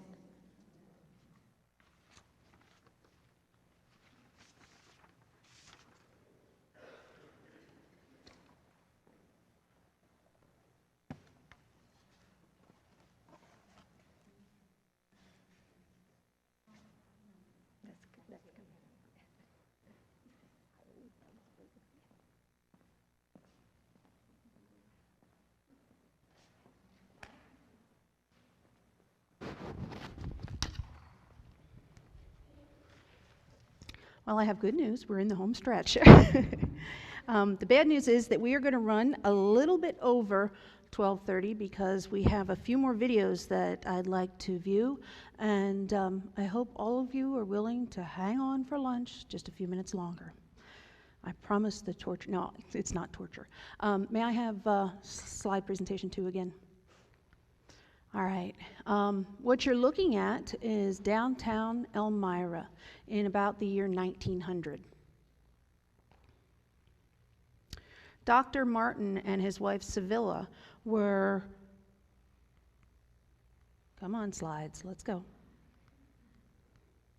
We're working with the president of Practical Bible Training School in Johnson City, New York, and the president had asked Dr. Martin to come and be a resident teacher there at the school because they were working on putting together a hymnal.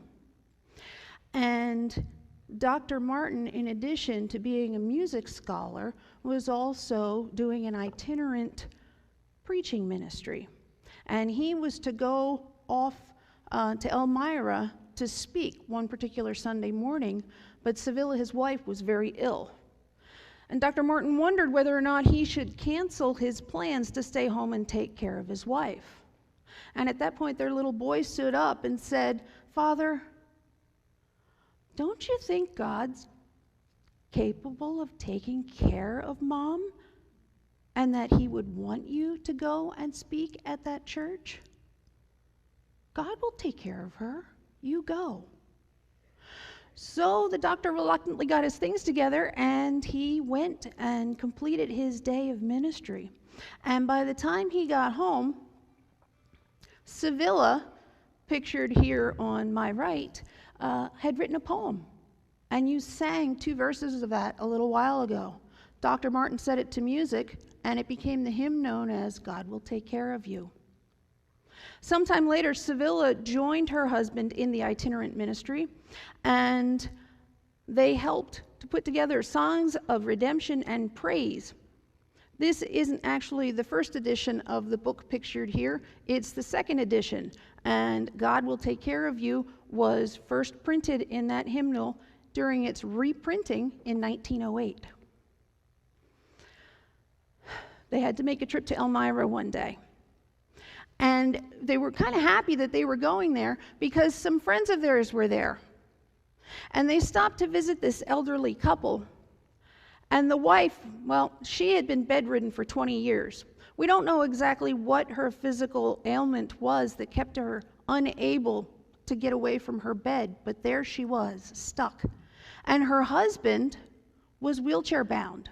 And for 30 years already, he had made the trip by wheelchair to work and back every day. And you know that those streets did not have curb cuts at every corner for the wheelchairs to go up and down out of the cobblestone streets or brick streets up onto the sidewalk. So it was rough going. But every time the Martins went and visited their friends were happy. I mean, unbelievably happy. And Dr. Martin wanted to know what the secret was. And the woman who was lying there in bed said, she didn't say, "I hope the slide clicker works." Come on.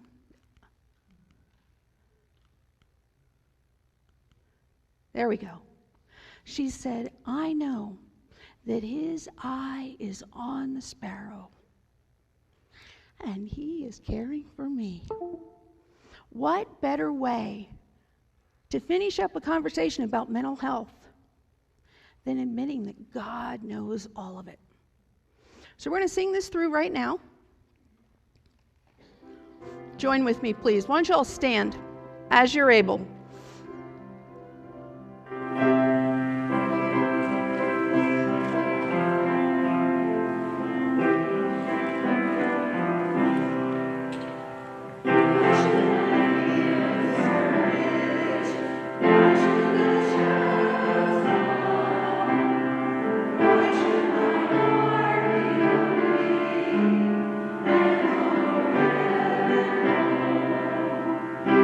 Jesus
called New Wineskins. And there's actually the first little excerpt from this article in your book on page 4.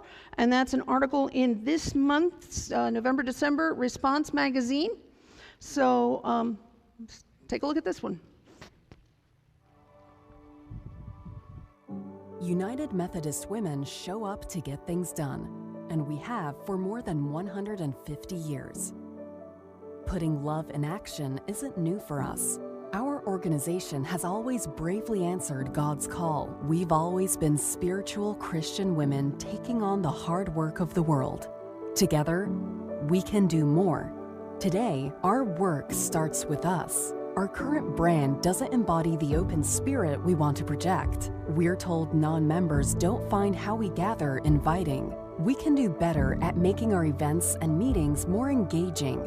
We want to welcome new women, and working together, we will. The average age of our members is above 60. Now's the time to be more inclusive, to invite younger women to join in our important work. Together, we can do more. That's why we're developing new ways to join and more programming to nurture our souls. Soon, we'll be introducing an updated brand to attract more women of faith. We'll be launching a new website with fresh tools and content for our members. Our needs are changing. The communities we serve are changing, and God continues to call us to respond. So we're evolving to engage more effectively, to be more welcoming, to do what we do passionately, fearlessly, to act boldly.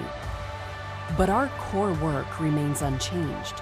We are women of passion and power, united by God's love in our mission to uplift women, children, and youth. United Methodist Women have stood side by side through challenges and joys since 1869. Our strengths and steadfast Christian faith are needed now more than ever. It's time to push ahead and not back down. We're at the start of something powerful and uplifting, and you are essential to everything we do. Thank you for giving your energy and talents, for putting your love in action every day. Your work is important because together we can do more.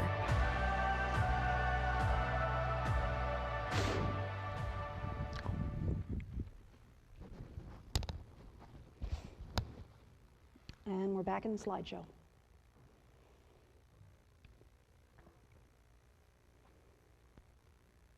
All right, at this time we're going to have a video message regarding the new wineskins and the information that's going to be forthcoming from our General Secretary and CEO of United Methodist Women, Harriet Jane Olson.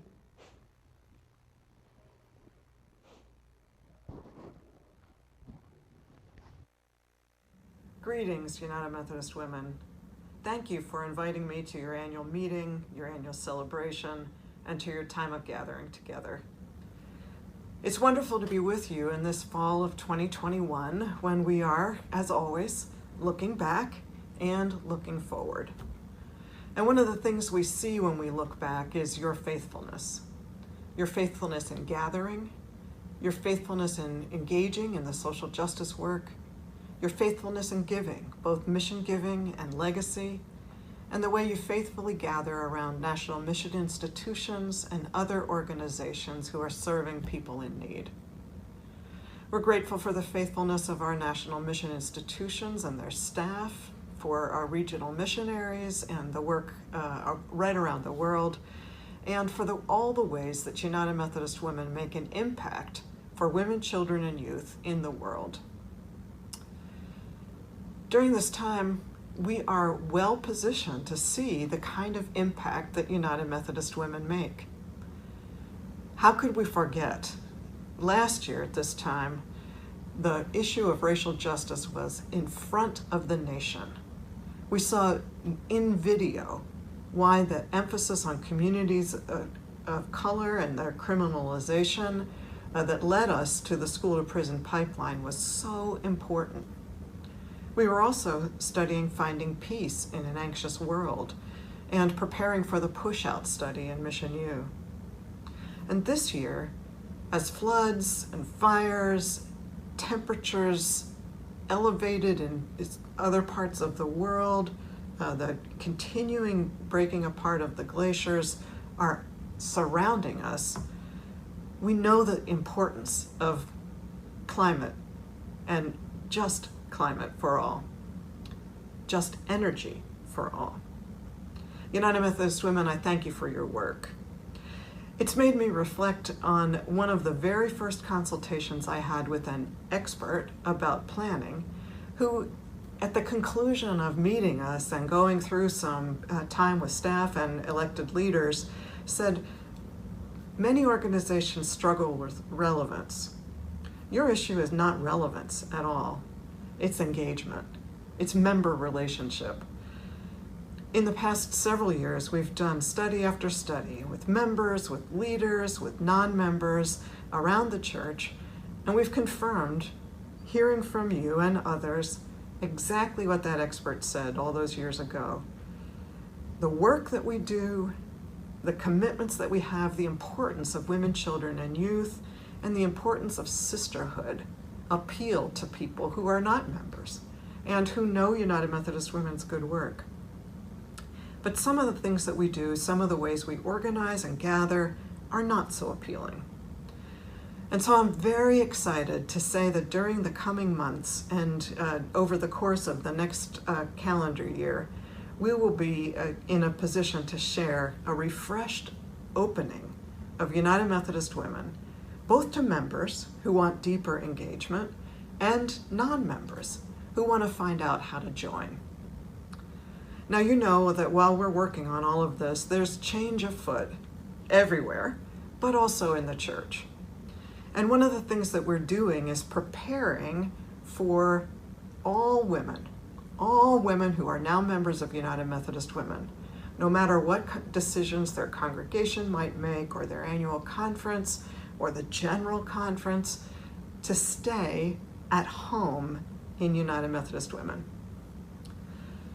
It's always been possible, of course, for women to join the United Methodist Women who are not members of the United Methodist Church. But we've made this even more explicit in the bylaws because we want to stay connected to all the women who want to work together, loving God, loving each other, and making a difference in the world for women, children, and youth. Friends, it's exciting. We're looking forward to a great year ahead, and I can't wait to share it with you. God bless you all.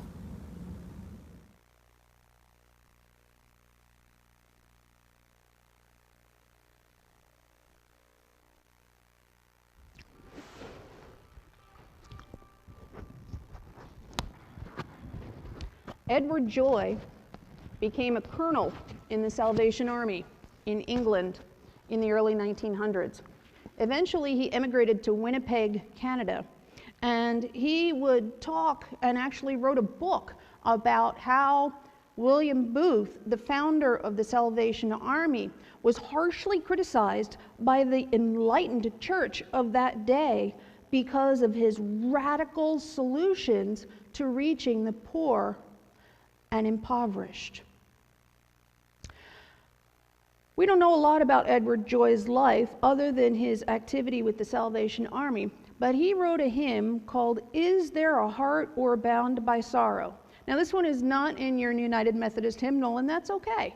But I'd like to focus on what the words to the first verse say. Is there a heart o'er bound by sorrow? Is there a life weighed down by care?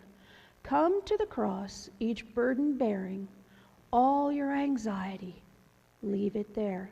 This was written 100 years ago, and they were talking about generalized anxiety disorder. Imagine that. The verses are kind of tough to get through because of the old-fashioned language, but the chorus is a different story. I'd like us all to sing this together, and I realize that a lot of you may not know it. So I'm going to ask Patty to play it through once, and then we're going to sing it together 2 times. And actually, I'd like you to play through it once, I'll sing it once, and then we'll sing it 2 times together. All right?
You heard Sharon read the quote today. A mental health problem is a physical medical condition with cognitive and emotional symptoms. And that was said by Dr. Karen Langford, the neuroscientist affiliated with the American Mental Wellness Association, and she teaches at Yale. Next year's theme, which will comprise many of the workshops that were originally planned for today, but had to be postponed, next year's theme is Mind Over Matter. And we're going to be giving you a lot more information about that event next year, but you have the important stuff. Saturday, November 5th, 2022, Lake Winola United Methodist Church in Lake Winola, Pennsylvania, and that's approximately 20 minutes outside of Scranton. My husband's back there. He's the native. I'm only a transplant up to the north. So it's about 20 minutes outside of Scranton, and we can't wait to see you there. Now, the one thing I have been remiss in mentioning this entire day is that we have with us Bishop Cynthia Moore Koikoi, and we're thrilled that she could join us today. But before she speaks, I'd like you to hear a message sent to us from Bishop Sandra Steiner-Ball.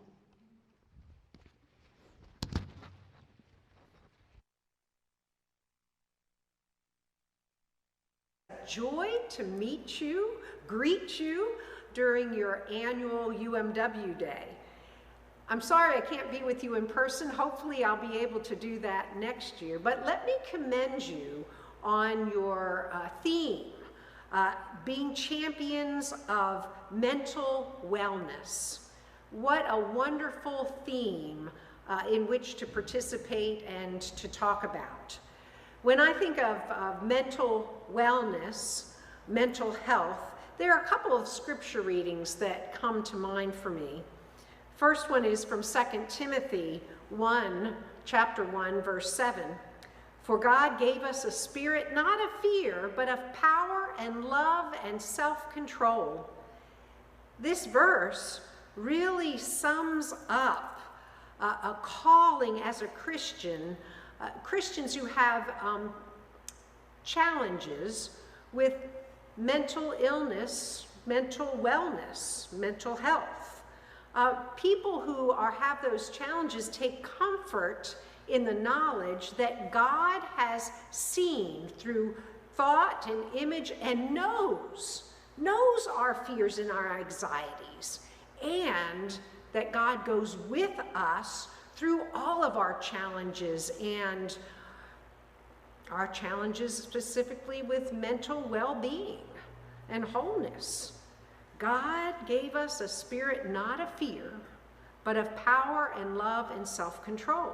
Another scripture that comes to mind for me is Nehemiah 8:10. Do not grieve, for the joy of the Lord is your strength.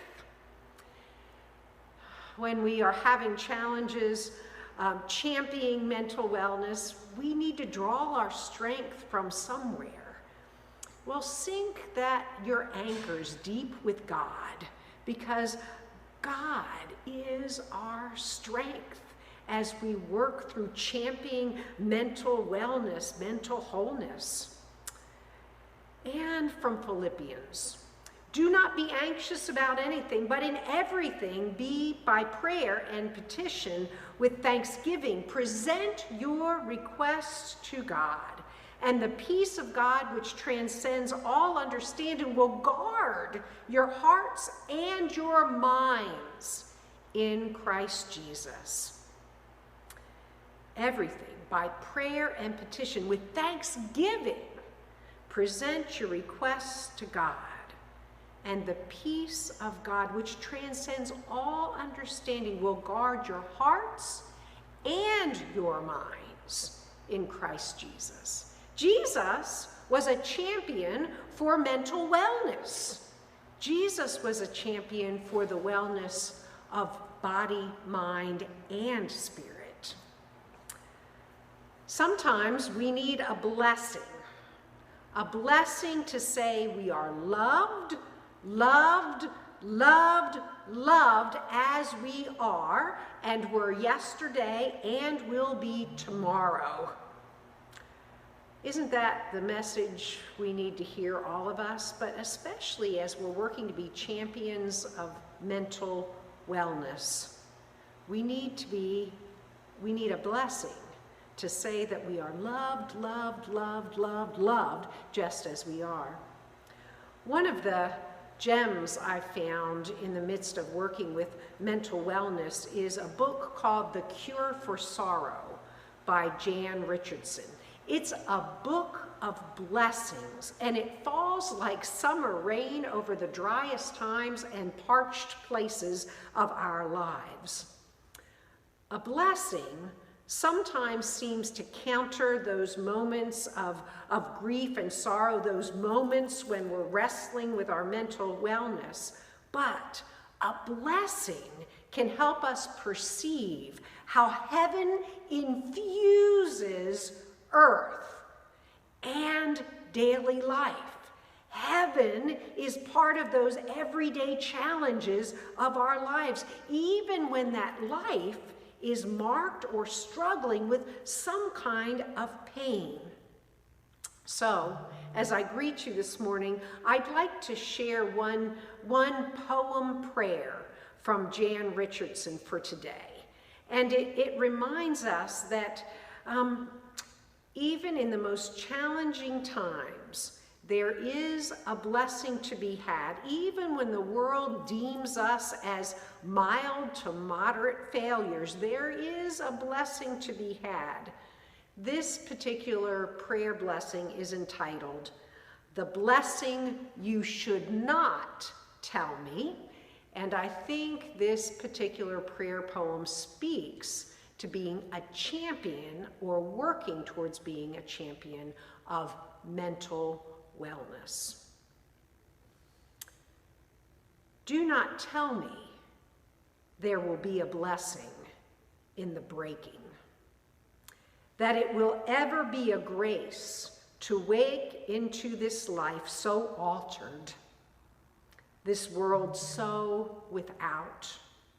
Do not tell me of the blessing that will come in the absence. Do not tell me that what does not kill me will make me strong, or that God will not send me more than I can bear. Do not tell me this will make me more compassionate, more loving, more holy. Do not tell me that this will make me more grateful for what I had. Do not tell me I was lucky. There will be a blessing. Give me instead the blessing of breathing with me. Give me instead the blessing of sitting with me when you cannot think of what to say. To be champions of mental wellness, we need to give the blessing of breathing with those who are struggling and the blessing of sitting with those that are struggling even when we do not know what to say. There's a peace that settles on us when we look steadily at the truth, not pretending life is something that it is not. There is pain and struggle in this life. To be a champion of mental wellness recognizes that fact. We may never be able to grasp why something happens or why our lives haven't turned out like we hoped it might, why we don't feel very blessed. Life is inextricably hard, and sometimes the only thing that's possible is to just bless life's every present moment, even and especially the hard ones. So as you work to be champions of mental wellness, give others the blessing of breathing with them, the blessing of sitting with them, the blessing of being Christ present with them in the moment, so that they might know again and be blessed again by the fact that they are loved, loved, loved, loved. May it be so. I hope you have a wonderful day, learning, struggling to be champions of mental wellness.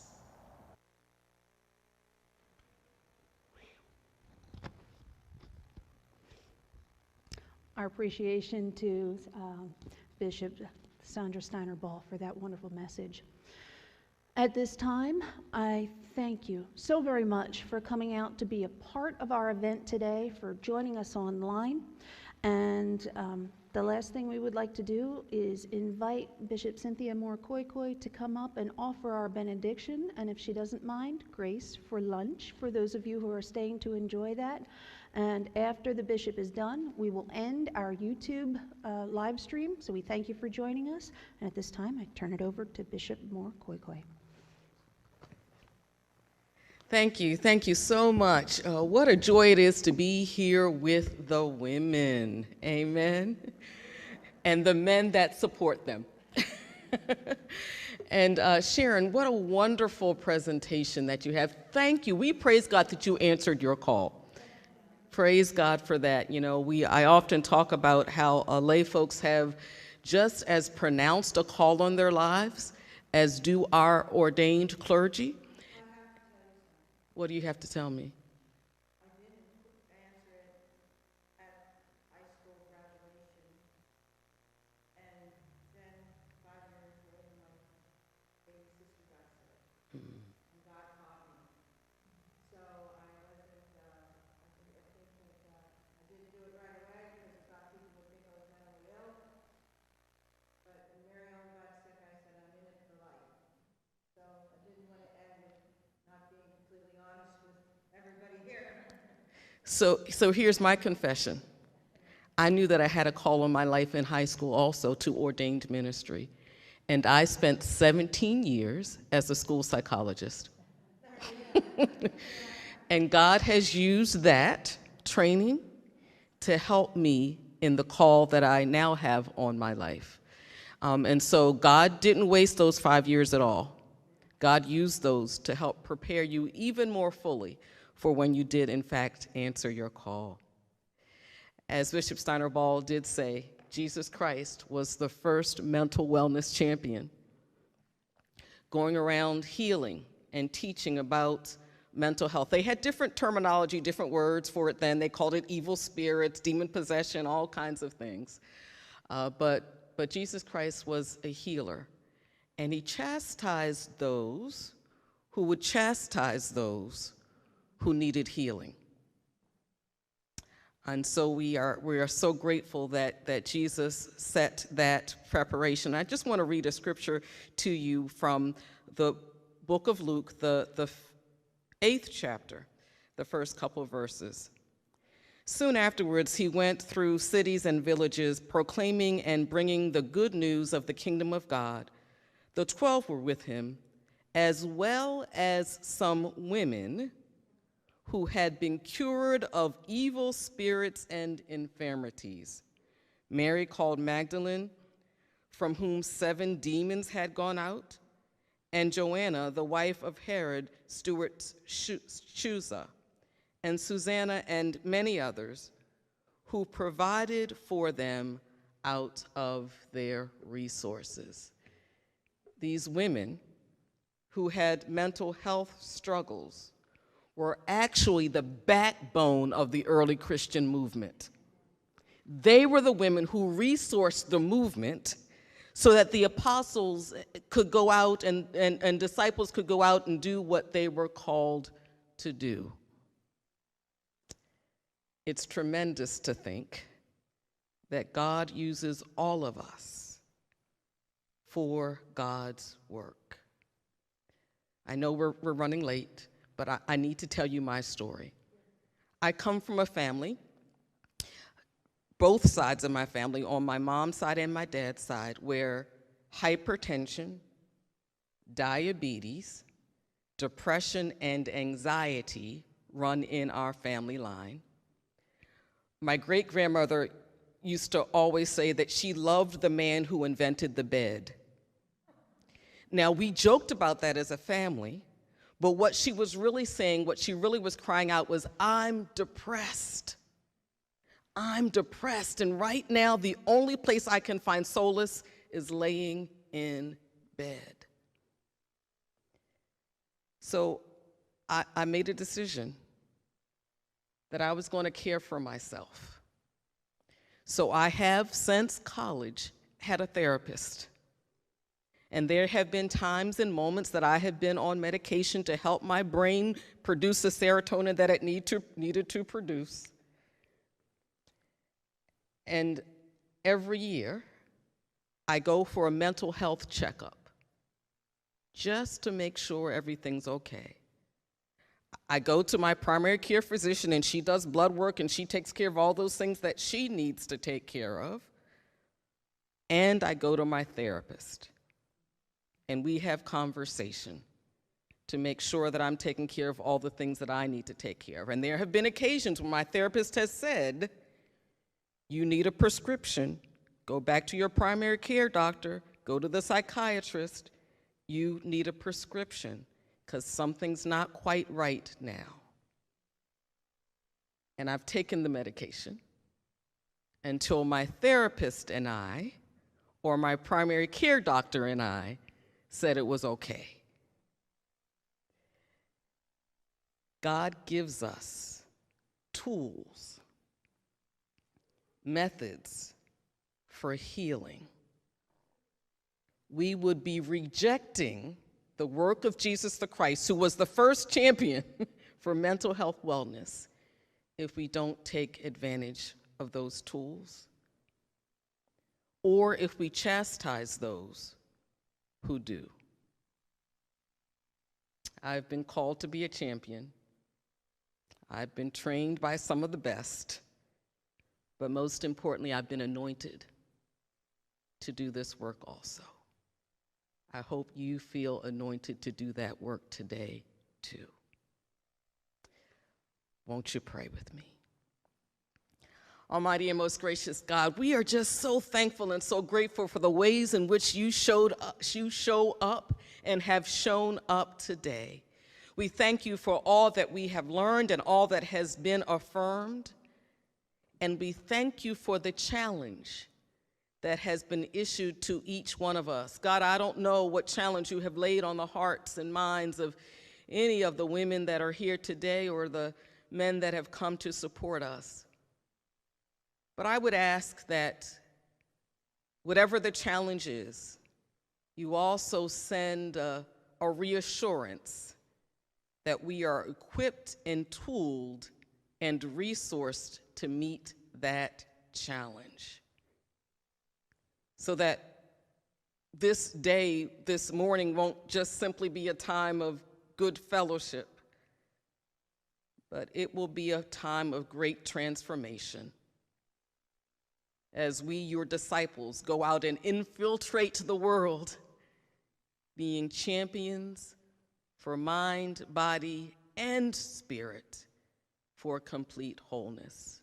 And God, we ask that you would bless the food that has been prepared for us. We ask that you bless everybody that labored in a field wherever they were laboring to harvest the food. We ask that you would bless those who drove the food to the places where it needed to be, and those who labored in this very kitchen to assemble all the food in ways that we could just grab and go. May this food truly, truly nourish our bodies, and our continued fellowship nourish our spirits. In the name of Father, Son, and Holy Spirit, amen. Amen. Go now in peace. Every time God thinks about you, may God smile and grant you good mental health. In the name of the Father, Son, and Holy Spirit, amen.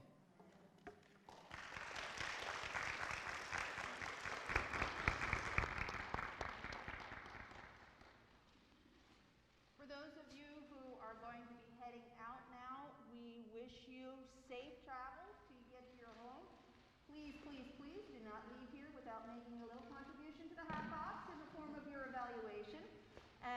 And for those of you, everything's out?